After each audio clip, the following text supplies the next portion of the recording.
फरीदा बार पराए बैसना साई मुझे ना दे जे तू इवें रखसी जियो शरीरों ले। अगस्त महीने की 14 तरीक है जी, वरा 2025 दिन वीरवार। मैं आप जी का होस्ट मनवीर सिंह आप जी के पसंदीदा प्रोग्राम दिल दीआं गल्लां दे विच दिल दीआं गहराइयां तो आप जी का स्वागत करता होया आप जी नूं फतेह अर्ज करदा जी। वाहिगुरू जी का खालसा वाहिगुरू जी की फतेह।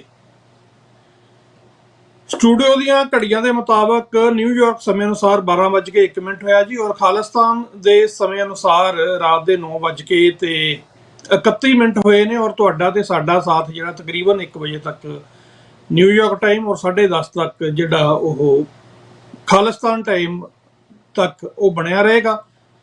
और अज गलबात असी करांगे दो अहम मुद्दों ते। एक तो जिहड़ी कल साडी गलबात भाई प्रभ शरणवीर सिंह होना ना हुई सी उहदे बारे थोड़ी जी गलबात करांगे ते अगाऊं आपां समझण दी कोशिश करांगे कि इतिहासक गलतियां जदों हो जांदियां ते उदों फिर उहदे खमियाजे जिहड़े आ वो किन्नी दूर तक भुगतने पैंदे आ। वो वक्त भी देखा है तारीख की घड़ियों ने, तो वो वक्त भी देखा है तारीफ के लम्हों ने, जब जब लम्हों ने सजा जेडे खता की और सदियों ने सजा पाई। वो वक्त भी देखा है तारीफ की घड़ियों ने, जब लम्हों ने खता की और सदियों ने सजा पाई। कि लम्हिਆਂ ਦੀ ਜਿਹੜੀ खता वो किवें सदियां ਦੀ ਜਿਹੜੀ ਆ सजा बन ਜਾਂਦੀ ਆ। ਉਹੀ ਜਿਹੜਾ ਅੱਜ ਵਰਤਾਰਾ ਸਿੱਖ ਕੌਮ ਦੇ ਨਾਲ ਵਰਤਾਇਆ ਜਾ ਰਿਹਾ ਜਾਂ ਵਰਤ ਰਿਹਾ ਜੀ। ਸੋ इस सारे घटनाक्रम दे विच कुछ नाम ऐसे ने जिन्हां ने अपनी सारी दी सारी जिहड़ी जिंदगी आ इन्हां इतिहासक गलतियां नूं पहलां तां इन्हां दा ओह जिहड़ा चानण मुनारा बने रहे वो सुचेत करते रहे कि ये गलतियां नहीं होणियां चाहीदियां, पर जदों समुचे तौर दे उत्ते कौम दी लीडरशिप ने ये गलतियां कीतियां तां फिर वो चानण मुनारे बन के इन्हां गलतियां दी निशानदेही भी करते रहे और भविखी जिहड़े फैसले आ उन्हां दे उत्ते भी कौम दा जिहड़ा वो ध्यान दिवाउंदे रहे ते अपनी जिहड़ी जिंदगी दे आखिरी साह तक उन्हां ने इस जिहड़ा सिख कौम दे विच जिहड़ी जागरूकता लियाउण दी जिहड़ी कोशिश कीती ते आखिरी पल उन्हां दे बहुत ही जिहड़े ने जिन्हों आपां कह सकदे हां कि गमगीन अवस्था दे विच ही गुजरे। कोई वधिया नहीं उन्हां नूं कहा जा सकदा और ये भी साडी कौम दे हिस्से ही आया जी कि ਜਿਹੜੇ ਬੰਦੇ ਇਮਾਨਦਾਰੀ ਦੇ ਨਾਲ ਆਪਣਾ ਸਭ ਕੁਝ ਜਿਹੜਾ ਉਹ ਦਾਅ ਦੇ ਉੱਤੇ ਲਾ ਕੇ ਕੌਮ ਦੀ ਸੇਵਾ ਕਰਦੇ ਨੇ ਤੇ ਅਖੀਰ ਉਹਨਾਂ ਦੀ ਆ ਜਿਹੜੀ ਉਹ ਬਾਹਲੀ ਇੱਕ ਦੂਜੇ ਤੋਂ ਵੱਖਰੀ ਨਹੀਂ ਹੁੰਦੀ, ਇੱਕੋ ਜਿਹੀ ਹੁੰਦੀ ਆ। ਔਰ ਫਿਰ ਉਹ ਗੱਲ ਵੱਖਰੀ ਆ ਕਿ ਮਰਨ ਤੋਂ ਬਾਅਦ ਆਪਾਂ ਉਹਨਾਂ ਨੂੰ ਵੱਖ-ਵੱਖ ਲਖਵਾਂ ਰਾਹੀਂ ਵੀ ਯਾਦ ਕਰਦੇ ਆ ਤੇ ਇਹ ਵੀ ਕਹਿੰਦੇ ਆ ਕਿ ਉਹ ਬੰਦਾ ਜਿਹੜਾ ਸਾਰੀ ਉਮਰ ਲਾ ਗਿਆ, ਪਰ ਜਿਉਂਦੇ ਜੀ ਜਿਹੜਾ ਉਹ ਆਪਾਂ ਇਹਨਾਂ ਬੰਦਿਆਂ ਦੀ ਕਦਰ ਨਹੀਂ ਕਰਦੇ। ਸੋ ਮੇਰੀ ਮੁਰਾਦ ਹੈ सरदार कपूर सिंह जिन्होंने अकाल तख्त साहिब तो नैशनल प्रोफैसर ऑफ सिखिज्म का जिहड़ा अवार्ड आ उहदे नाल भी सन्मानित किया गया सी। वो इस करके कि उन्होंने अपनी जिंदगी की सारी घालना जिहड़ी वो सिख कौम दी सेवा दे विच घाली। एक ऐसा विद्वान जिहने होण वालियां घटनावां तो पहला ही जिहड़ा वो कौम नूं अगाह कीता, पर कौम ने उन्हां दी गल नहीं मन्नी।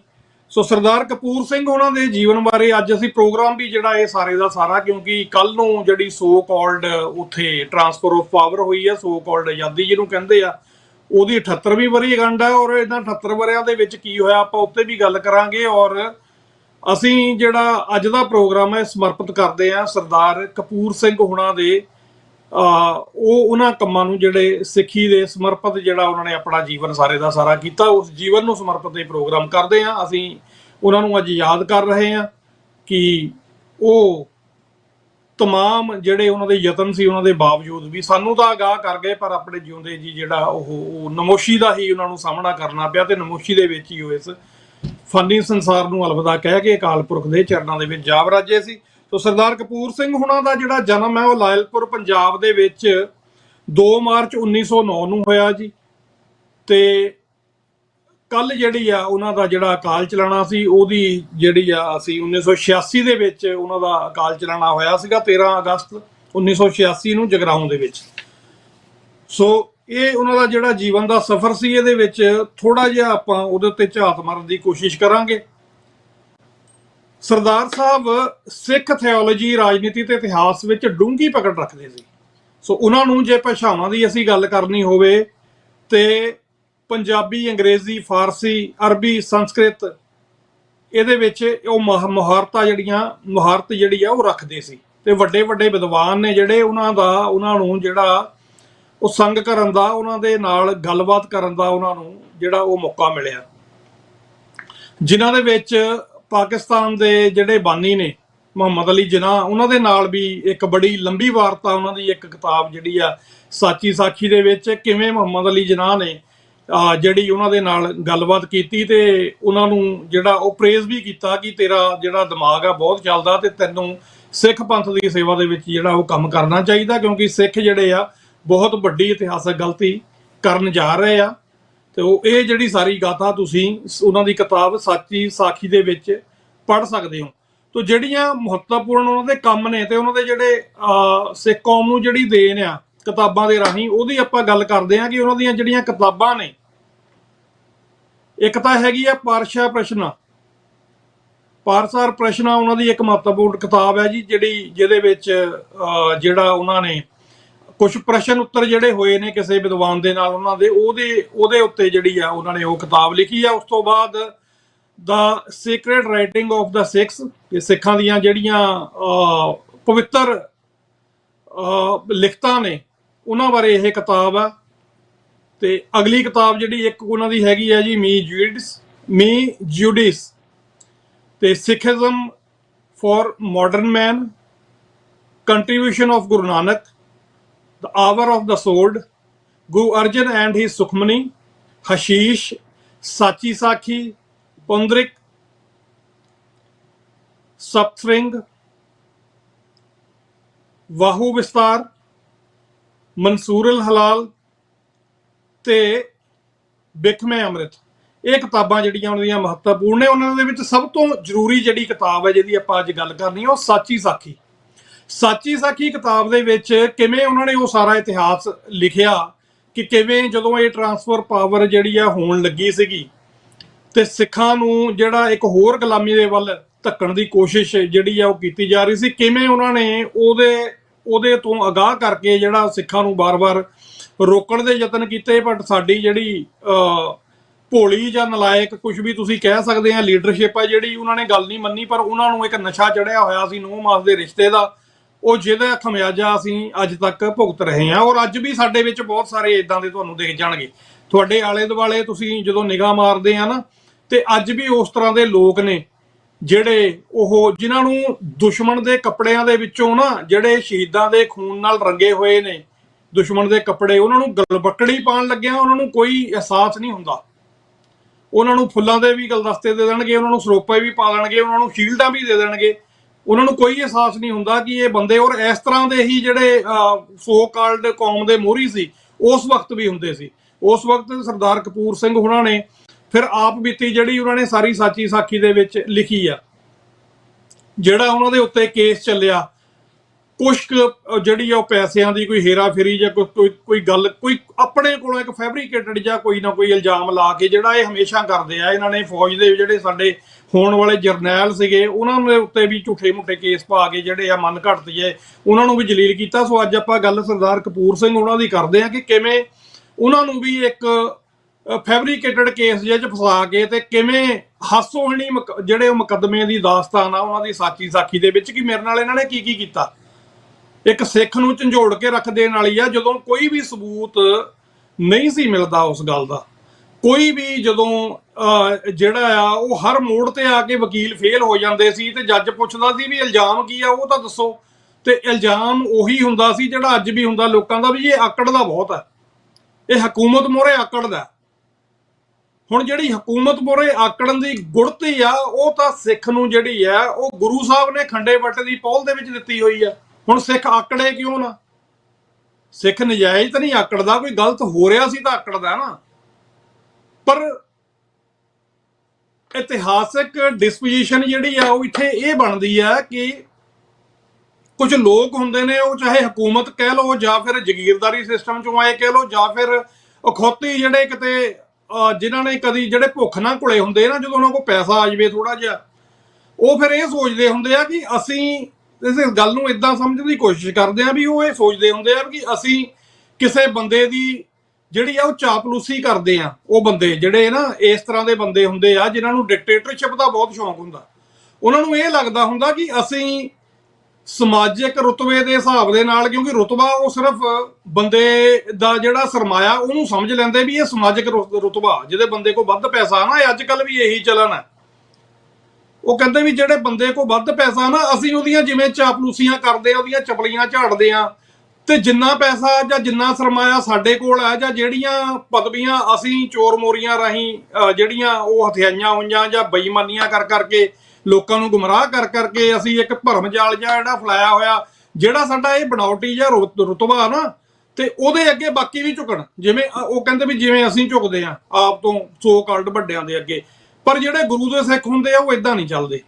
ਸੋ ਇਹੀ ਸਾਚੀ ਸਾਖੀ ਦੇ ਵਿੱਚ ਜਿਹੜਾ ਪ੍ਰਣ ਸੀ, ਜਿਹੜੀ ਦ੍ਰਿੜਤਾ ਸੀ ਸਰਦਾਰ ਕਪੂਰ ਸਿੰਘ ਦੀ, ਆਪਣੇ ਆਖਰੀ ਸਾਹ ਤੱਕ ਉਹ ਕੌਮ ਦੇ ਲਈ ਆਪਣੀ ਆਵਾਜ਼ ਬੁਲੰਦ ਕਰਦੇ ਰਹੇ। ਉਹ ਲੋਕਾਂ ਨੂੰ ਸੁਚੇਤ ਵੀ ਕਰਦੇ ਰਹੇ ਵੀ ਇਹ ਜਿਹੜੇ ਸੋ ਕਾਲਡ ਤੁਸੀਂ ਲੀਡਰ ਬਣਾਈ ਫਿਰਦੇ ਆ ਨਾ, ਇਹਨਾਂ ਨੇ ਤੁਹਾਨੂੰ ਦੇਣਾ ਕੁਝ ਨਹੀਂ, ਸਿੱਧੇ ਰਾਹ ਤੇ ਆ ਜਾਓ। ਲੀਡਰਾਂ ਨੂੰ ਵੀ ਕਹੀ ਗਏ ਵੀ ਤੁਸੀਂ ਨੌਜਵਾਨਾਂ ਨੂੰ ਸਾਂਭ ਦਿਓ, ਤੁਹਾਨੂੰ ਚਿੱਟੀਆਂ ਤੁਹਾਡੀਆਂ ਦਾੜੀਆਂ ਹੋ ਗਈਆਂ ਉਹਦੇ ਸਾਂਭਦਿਆਂ ਦੀਆਂ, ਤੇ ਤੁਹਾਨੂੰ ਮਿਲਣਾ ਕੁਝ ਨਹੀਂ ਇਹਦੇ ਵਿੱਚੋਂ, ਤੁਸੀਂ ਕੌਮ ਦੀਆਂ ਬੇੜੀਆਂ ਦੇ ਵਿੱਚ ਬੱਟੇ ਹੀ ਪਾਣੇ ਆ। ਔਰ ਇਹ ਸਾਰਾ ਕਰਦੇ ਕਰਦੇ ਜਿਹੜਾ ਉਹ ਅਖੀਰ 1986 ਦੇ ਵਿੱਚ ਗੁਰੂ ਚਰਨਾਂ ਦੇ ਵਿੱਚ ਜਾ ਵਰਾਜੇ। ਬਟ ਜਿਹੜੀ ਉਹਨਾਂ ਦੀ ਸਭ ਤੋਂ ਮਹੱਤਵਪੂਰਨ ਸਪੀਚ ਸੀ, ਜਿਹਦੀ ਨਿਸ਼ਾਨਦੇਹੀ ਉਹਨਾਂ ਨੇ ਇੱਥੇ ਵੈਨਕੂਵਰ ਕੈਨੇਡਾ ਦੇ ਵਿੱਚ ਹੀ ਜਿਹੜੀ 1974 ਦੇ ਵਿੱਚ ਉਹ ਆਪਣੇ ਫੇਰੇ ਦੇ ਉੱਤੇ ਆਏ, ਤੇ ਉਸ ਸਪੀਚ ਦੇ ਵਿੱਚ ਉਹਨਾਂ ਨੇ ਇਹ ਗੱਲ ਕਹੀ ਸੀ ਕਿ ਜੇ ਸਿੱਖਾਂ ਨੇ ਬਹੁਤ ਜਲਦ ਪੋਲੀਟੀਕਲ ਪਾਵਰ ਜਿਹੜੀ ਆ ਉਹ ਨਾ ਅਖਤਿਆਰ ਕੀਤੀ, ਤੇ ਉਹਨਾਂ ਦੇ ਬੱਚੇ ਤੇ ਅੱਗੇ ਉਹਨਾਂ ਦੇ ਬੱਚੇ ਜਾਂ ਤਾਂ ਹਿੰਦੂ ਹੋਣ ਹੋਟਲਾਂ ਦੇ ਮੂਹਰੇ ਖੜੇ ਦਰਬਾਨ ਹੋਣਗੇ, ਜਾਂ ਹਿੰਦੂ ਹੋਣ ਮਰਸਡੀ ਕਾਰਾਂ ਦੇ ਡਰਾਈਵਰ ਹੋਣਗੇ, ਤੇ ਜਾਂ ਫਿਰ ਵੇਸਾਈਡ ਰੋਬਰ ਹੋਣਗੇ ਕਿ ਰਾਹ ਚੱਲਦੇ ਚੋਰ ਚੱਕੇ ਲਟੇਰੇ ਹੋਣਗੇ। ਇਹਨਾਂ ਤੋਂ ਵੱਧ ਕੁਝ ਨਹੀਂ ਹੋਣਗੇ। ਔਰ ਅਸੀਂ ਦੇਖਦੇ ਹਾਂ ਕਿ ਪੰਜਾਬ ਦੀ ਧਰਤੀ ਦੇ ਉੱਤੇ ਜੇ ਅਸੀਂ ਨਿਗਾਹ ਮਾਰੀਏ ਤੇ ਫਿਰ ਜਿਹੜੇ ਸਿੱਖਾਂ ਦੇ ਬੱਚੇ ਨੇ ਉਹਨਾਂ ਦੀ ਹਾਲਤ ਇਸ ਤੋਂ ਕੁਝ ਵੱਖਰੀ ਨਹੀਂ ਆ। ਈਵਨ ਵਿਦੇਸ਼ਾਂ ਦੇ ਵਿੱਚ ਵੀ ਕਿਵੇਂ ਜਿਹੜਾ ਹਰ ਦੂਜੇ ਤੀਜੇ ਡਰੱਗ ਦੇ ਕੇਸ ਦੇ ਵਿੱਚ ਜਿਹੜਾ ਸਿੱਖਾਂ ਦੇ ਬੱਚਿਆਂ ਦਾ, ਹਰੇਕ ਕਤਲ ਦੇ ਫਰੋਤਿਆਂ ਦੇ ਵਿੱਚ ਸਿੱਖਾਂ ਦਾ ਨਾਮ ਦਾ, ਵੱਡਾ ਇਹ ਗੱਲ ਵੱਖਰੀ ਆ ਕਿ ਇਹ ਕੰਮ ਕਿੱਥੋਂ ਚੱਲਦੇ ਨੇ, ਇਹ ਕੰਮ ਕਿਹੜੀ ਸਰਕਾਰ ਕਰ ਰਹੀ ਹੈ ਉਹ ਸਾਨੂੰ ਪਤਾ, ਕਿਹਦੇ ਇਸ਼ਾਰਿਆਂ ਤੇ ਹੋ ਰਿਹਾ। ਜਦੋਂ 85 ਦੇ ਵਿੱਚ ਸਿੱਖਾਂ ਦੇ ਸਿਰ ਇੱਕ ਵੱਡਾ ਕਾਰਾ ਜਿਹੜਾ ਮੜਿਆ ਗਿਆ ਸੀ ਏਅਰ ਇੰਡੀਆ ਦੇ ਨਾਮ ਦਾ, ਸਿੱਖਾਂ ਨੂੰ ਬਦਨਾਮ ਕਰਨ ਦੇ ਲਈ, ਸਿੱਖਾਂ ਦੀ ਆਜ਼ਾਦੀ ਦੀ ਜਿਹੜੀ ਸਟਰਗਲ ਆ ਉਹਨੂੰ ਬਦਨਾਮ ਕਰਨ ਦੇ ਲਈ, ਤੇ ਉਦੋਂ ਸਰਕਾਰ ਕਾਂਗਰਸ ਦੀ ਸੀ। ਜਿਹੜੇ ਬੰਦੇ ਕਹਿੰਦੇ ਆ ਨਾ ਵੀ ਕਾਂਗਰਸ ਉਹ ਪਹਿਲਾਂ ਹੋਰ ਸੀ ਜਾਂ ਹੁਣ ਹੋਰ ਆ ਜਾਂ ਹੁਣ ਬੀਜੇਪੀ ਆ ਗਈ, ਇਹ ਅਸਲ ਦੇ ਵਿੱਚ ਜਿਹੜਾ ਹਿੰਦੁਸਤਾਨ ਆ ਨਾ, ਇਹ ਰਾਵਣ ਹੈ। ਇਹ ਜਿਹੜੀਆਂ ਪੋਲੀਟੀਕਲ ਪਾਰਟੀਆਂ ਇਹ ਇਹਦੇ ਸਿਰ ਨੇ, ਉਹ ਇੱਕ ਲਾ ਦਿਓ ਦੂਜਾ ਆ ਜਾਂਦਾ, ਦੂਜਾ ਲਾ ਦਿਓ ਪਹਿਲਾ ਆ ਜਾਂਦਾ, ਉਹਨਾਂ ਨੂੰ ਕੋਈ ਫਰਕ ਨਹੀਂ ਪੈਂਦਾ। ਔਰ ਇਹੋ ਜਿਹੇ ਜਿਹੜੇ ਵਰਤਾਰੇ ਆ ਕੌਮ ਦੇ ਵਿੱਚ ਕੁਝ ਸੋ ਕਾਲਡ ਜਿਹੜੇ ਲੀਡਰ ਨੇ ਉਹਨਾਂ ਦੇ ਵੀ ਆ, ਜਿਹੜੇ ਆਪਣੇ ਆਪ ਨੂੰ ਕਹਿ ਰਹੇ ਨੇ ਲੀਡਰ ਨੇ, ਲੀਡਰ ਹੈ ਨਹੀਂ। ਉਹ ਦੋ ਚਾਰ ਚਮਚਾਗਿਰੀ ਕਰਨ ਵਾਲੇ ਭੜਪੂੰਜੇ ਜੇ ਤੁਹਾਨੂੰ ਕਹਿ ਦਿੰਦੇ ਆ ਵੀ ਤੁਸੀਂ ਬਹੁਤ ਚੰਗਾ ਕੰਮ ਕਰ ਰਹੇ ਹੋ, ਤੁਹਾਨੂੰ ਆਪਣੇ ਆਪ ਤਾਂ ਪਤਾ ਹੀ ਹੁੰਦਾ ਨਾ ਵੀ ਅਸੀਂ ਕਰ ਕੀ ਰਹੇ ਆ। ਸੋ ਇਹ ਕਹਿੰਦੇ ਆ ਨਾ ਵੀ ਉੱਥੇ ਅਮਲਾਂ ਦੇ ਹੋਣੇ ਨੇ ਨਵੇੜੇ, ਕਿਸੇ ਨੇ ਤੇਰੀ ਬਾਤ ਪੁੱਛਣੀ, ਕਿਸੇ ਨੇ ਬਾਤ ਨਹੀਂ ਪੁੱਛਣੀ। ਉੱਥੇ ਜਿਹੜੀਆਂ ਕਰਤੂਤਾਂ ਬੰਦਾ ਕਰਦਾ ਨਵੇੜੇ ਉਸ ਗੱਲ ਦੇ ਹੀ ਉੱਥੇ ਹੋਣੇ ਆ। ਖੈਰ ਆਪਾਂ ਆਪਣੇ ਜਿਹੜੀ ਆ ਗੱਲਬਾਤ ਅੱਗੇ ਵਧਦੇ ਆ, ਤੇ ਇਹ ਜਿਹੜੀਆਂ ਕਿਤਾਬਾਂ ਸਰਦਾਰ ਕਪੂਰ ਸਿੰਘ ਹੋਣਾ ਨੇ ਜਿਹੜੀਆਂ ਇਹ ਲਿਖੀਆਂ, ਤੇ ਇਸ ਤੋਂ ਇਲਾਵਾ ਸਭ ਤੋਂ ਮਹੱਤਵਪੂਰਨ ਗੱਲ ਜਿਹੜੀ ਆ ਅਨੰਦਪੁਰ ਸਾਹਿਬ ਦਾ ਜਿਹੜਾ ਰੈਜੂਲੇਸ਼ਨ ਆ, ਅਨੰਦਪੁਰ ਸਾਹਿਬ ਦਾ ਰੈਜ਼ੋਲੂਸ਼ਨ ਆ ਜਿਹੜਾ, ਉਹ ਵੀ ਸਰਦਾਰ ਕਪੂਰ ਸਿੰਘ ਹੋਣਾ ਨੇ ਲਿਖ ਕੇ ਦਿੱਤਾ ਵੀ ਠੀਕ ਆ ਅਕਾਲੀਓ, ਜੇ ਗਲਤੀਆਂ ਹੋ ਗਈਆਂ ਉਹਨਾਂ ਨੂੰ ਸੁਧਾਰਨ ਦਾ ਇੱਕ ਆਖਰੀ ਰਾਹ ਆਹ ਹੈਗਾ, ਤੇ ਇਹਦੇ ਉੱਤੇ ਜੇ ਤੁਸੀਂ ਖੜ ਜਾਓਗੇ ਤੇ ਫਿਰ ਸਿੱਖਾਂ ਦਾ ਕਿਤੇ ਨਾ ਕਿਤੇ ਕੁਝ ਹੱਦ ਤੱਕ ਜਿਹੜਾ ਬਚਾਅ ਹੋ ਸਕਦਾ। ਅਨੰਦਪੁਰ ਸਾਹਿਬ ਦੇ ਰੈਜ਼ੋਲੂਸ਼ਨ ਦੇ ਵਿੱਚ ਕੀ ਸੀ, ਜਿੱਥੋਂ ਸਿੱਖਾਂ ਨੂੰ ਅੱਤਵਾਦੀ ਐਲਾਨਿਆ ਗਿਆ, ਜਰਾਇਮ ਪੇਸ਼ਾ ਦਾ ਜਿਹੜਾ ਸਾਨੂੰ ਉਹ ਪਹਿਲੇ ਐਲਾਨ ਦਿੱਤਾ ਗਿਆ ਸੀ ਨਾ, ਉਹ 10 ਅਕਤੂਬਰ 1947 ਨੂੰ ਹੀ ਸੋ ਕਾਲਡ ਜਿਹੜੀ ਆਜ਼ਾਦੀ ਆ ਉਸ ਤੋਂ ਬਾਅਦ ਹੀ। ਪਰ ਸਾਨੂੰ ਜਿਹੜਾ ਅੱਤਵਾਦੀ ਐਲਾਨਿਆ ਗਿਆ ਉਸ ਹਕੂਮਤ ਵੱਲੋਂ, ਖੁੱਲੀ ਜੰਗ ਸਿੱਖਾਂ ਦੇ ਵਿਰੁੱਧ ਜਿਹੜੀ ਆ ਉਹ ਕੀਤੀ ਗਈ, ਉਹਦੀ ਵਜ੍ਹਾ ਜਿਹੜੀ ਆ ਅਨੰਦਪੁਰ ਸਾਹਿਬ ਦਾ ਰੈਜ਼ੋਲੂਸ਼ਨ ਆ। ਜਿਹੜਾ ਅਨੰਦਪੁਰ ਸਾਹਿਬ ਦਾ ਰੈਜ਼ੋਲੂਸ਼ਨ ਆ ਉਹਨੂੰ ਡਿਸਕਸ ਕਰਨਾ ਬਹੁਤ ਜ਼ਰੂਰੀ ਆ। ਅਸੀਂ ਬਾਹਲਾ ਡਿਟੇਲ 'ਚ ਨਹੀਂ ਜਾਂਦੇ ਕਿ ਬੜੀਆਂ ਨਾਮਾਤਰ ਜਿਹੀਆਂ ਮੰਗਾਂ ਸੀ ਜਿਹੜੀਆਂ ਸਿੱਖਾਂ ਦੇ ਲਈ ਪਰਸਨਲ ਸੀ, ਜਿਵੇਂ ਕਿਸੇ ਟ੍ਰੇਨ ਦਾ ਨਾਂ ਜਿਹੜਾ ਉਹ ਸੱਚਖੰਡ ਸਾਹਿਬ ਹਰਿਮੰਦਰ ਸਾਹਿਬ ਦੇ ਉੱਤੇ ਨਾਂ ਦੇ ਉੱਤੇ ਰੱਖ ਦਿਓ, ਜਾਂ ਜਿਹੜਾ ਦਰਬਾਰ ਸਾਹਿਬ ਤੋਂ ਸਾਨੂੰ ਗੁਰਬਾਣੀ ਦਾ ਜਿਹੜਾ ਪ੍ਰਸਾਰਣ ਆ ਉਹ ਕੀਤਾ ਜਾਵੇ, ਜਦਕਿ ਜਿਹੜੇ ਹੋਰ ਉਸ ਮੁਲਕ ਦੇ ਹਿੰਦੂਤਵਾ ਸਰਕਾਰ ਦੇ ਜਿਹੜੇ ਆਪਣੇ ਮੰਦਿਰ ਸਨ, ਉਹਨਾਂ ਦੇ ਆਪਣੇ ਧਰਮਾਂ ਦੇ ਮੰਦਿਰ ਸਨ, ਉਹਨਾਂ ਤੋਂ ਆਲਰੇਡੀ ਜਿਹੜਾ ਉਹ ਵੇਦਾਂ ਦਾ ਪ੍ਰਸਾਰਣ ਉਦੋਂ ਹੋ ਰਿਹਾ ਸੀ। ਸੋ ਇੱਕ ਸਿਰਫ ਟਰਾਂਸਮਿਸ਼ਨ ਮੰਗਿਆ, ਇੱਕ ਰੇਡੀਓ ਦੇ ਉੱਤੇ ਜਗ੍ਹਾ ਮੰਗੀ ਸੀ ਕਿ ਗੁਰੂ ਦਰਬਾਰ ਸਾਹਿਬ ਦੀ ਜਿਹੜੀ ਗੁਰਬਾਣੀ ਆ ਉਹ ਜਿਹੜੀ ਆ ਉਹ ਪ੍ਰਸਾਰਿਤ ਹੋ ਸਕੇ। ਸਿਰਫ ਆ ਇੱਕ ਮੰਗ ਸੀਗੀ। ਤੇ ਇੱਕ ਜਿਹੜਾ ਉਹ ਸਿੱਖ ਸ਼ਹਿਰਾਂ ਨੂੰ ਜਿਹੜੇ ਆ ਉਹ ਪਵਿੱਤਰ ਸ਼ਹਿਰ ਦੇ ਦਰਜੇ ਜਿਹੜੇ ਆ ਦਿੱਤੇ ਜਾਣ, ਇਹ ਇੱਕ ਉਹਦੇ ਵਿੱਚ ਡਿਮਾਂਡ ਸੀ।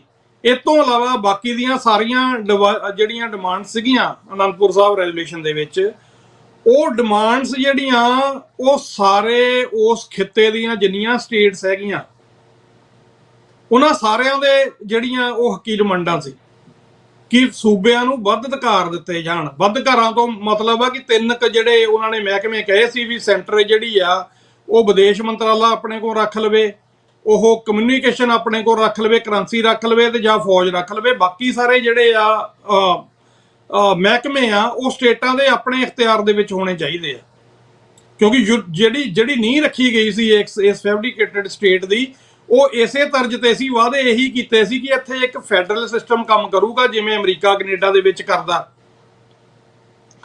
ਤੇ ਰਾਜਾਂ ਨੂੰ ਜਿਹੜੇ ਆ ਉਹ ਪੂਰੇ ਆਪਣੇ ਇਖਤਿਆਰ ਹੋਣਗੇ ਤੇ ਇੱਕ ਫੈਡਰਲ ਯੂਨੀਅਨ ਵੱਲੋਂ ਅਸੀਂ ਜਿਹੜੀ ਆ ਉਹ ਗੱਲ ਜਿਹੜੀ ਆ ਉਹ ਤੋਰਾਂਗੇ। ਜੇ ਭਾਵ ਜੇ ਅਸੀਂ ਮੋਟੇ ਸ਼ਬਦਾਂ 'ਚ ਕਹਿਣਾ ਹੋਵੇ ਤਾਂ ਯੂਰੋਪੀਅਨ ਯੂਨੀਅਨ ਜਿਹੜੀ ਅੱਜ ਐਗਜ਼ਿਸਟ ਕਰਦੀ ਆ ਉਹਦਾ ਹੀ ਇੱਕ ਨਮੂਨਾ ਸੀ, ਜਿਹਦੇ ਉੱਤੇ ਸਟੇਟਾਂ ਕੁਝ ਧੱਕੇ ਨਾਲ, ਕੁਝ ਪਿਆਰ ਨਾਲ, ਕੁਝ ਚਾਲਾਂ ਦੇ ਨਾਲ ਉਹਨਾਂ ਦੀਆਂ ਗੱਲਾਂ 'ਚ ਆ ਕੇ ਐਗਰੀ ਹੋਈਆਂ ਸੀ ਵੀ ਚਲੋ ਇਸ ਸੈਟਅਪ ਦੇ ਵਿੱਚ ਅਸੀਂ ਰਹਿ ਲਏ ਹਾਂ ਤਾਂ ਕਿ ਸਾਰੇ ਭੈਣ ਭਾਈ ਆ ਜਿਹੜੇ ਉਹ ਰਲ ਕੇ ਤਰੱਕੀ ਕਰ ਸਕਣ। ਪਰ ਇਹਨਾਂ ਨੇ ਹੌਲੀ ਹੌਲੀ ਜਿਹੜਾ ਗਲਬਾ ਜਿਹੜਾ ਇੰਨਾ ਵਧਾ ਲਿਆ ਸੈਂਟਰ ਦਾ ਕਿ ਉੱਥੇ ਸਾਹ ਵੀ ਕਿਸੇ ਨੇ ਲੈਣਾ ਸੀ ਤੇ ਉਹ ਸੈਂਟਰ ਸਰਕਾਰ ਤੋਂ ਪੁੱਛ ਕੇ ਹੀ ਲੈ ਸਕਦਾ ਸੀ, ਜਿਹੜਾ ਅੱਜ ਤੱਕ ਚੱਲ ਰਿਹਾ। ਸੋ ਇਹਨਾਂ ਸਾਰੀਆਂ ਚੀਜ਼ਾਂ ਦਾ ਜਿਹੜਾ ਇਲਾਜ ਕਰਨ ਦੇ ਲਈ ਅਨੰਦਪੁਰ ਸਾਹਿਬ ਦਾ ਰੈਜ਼ੋਲੂਸ਼ਨ ਆ ਜਿਹੜਾ ਉਹ ਸਰਦਾਰ ਕਪੂਰ ਸਿੰਘ ਨੇ ਲਿਖਿਆ ਸੀ, ਔਰ ਉਹਦਾ ਫਾਇਦਾ ਜਿਹੜਾ ਬਾਕੀ ਸੋ ਕਾਲਡ ਜਿਹੜਾ ਭਾਰਤ ਆ ਉਸ ਦੇ ਵਿੱਚ ਵਸਣ ਵਾਲੀਆਂ ਸਾਰੀਆਂ ਕੌਮਾਂ ਨੂੰ, ਸਾਰੀਆਂ ਸਟੇਟਾਂ ਨੂੰ ਵੀ ਉਨਾ ਹੀ ਹੋਣਾ ਸੀ ਜਿੰਨਾ ਸਿੱਖਾਂ ਨੂੰ ਹੋਣਾ ਸੀ। ਪਰ ਉਹਦੇ ਇਵਜ਼ ਵਜੋਂ ਜਿਹੜਾ ਸਾਨੂੰ ਅੱਤਵਾਦੀ ਬਣਾ ਦਿੱਤਾ ਗਿਆ।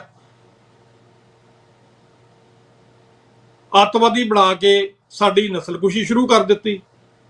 ਨਸਲਕੁਸ਼ੀਆਂ ਜਿਹੜੀਆਂ ਉਹ ਉੱਥੇ ਨਹੀਂ ਰੁਕੀਆਂ, ਉਹ ਕੈਨੇਡਾ ਦੇ ਵਿੱਚ ਆ ਗਈਆਂ। ਜਦੋਂ ਸਿੱਖ ਜਿਹੜੇ ਆ ਜਲਾਵਤਨ ਹੋਏ, ਗੋਲੀਆਂ ਸਿੱਖਾਂ ਦੇ ਕੈਨੇਡਾ ਦੇ ਵਿੱਚ, ਅਮਰੀਕਾ ਦੇ ਵਿੱਚ, ਆਸਟ੍ਰੇਲੀਆ ਵਿੱਚ ਵੀ ਗੋਲੀਆਂ ਦੇ ਮੂੰਹ ਖੁੱਲ ਗਏ।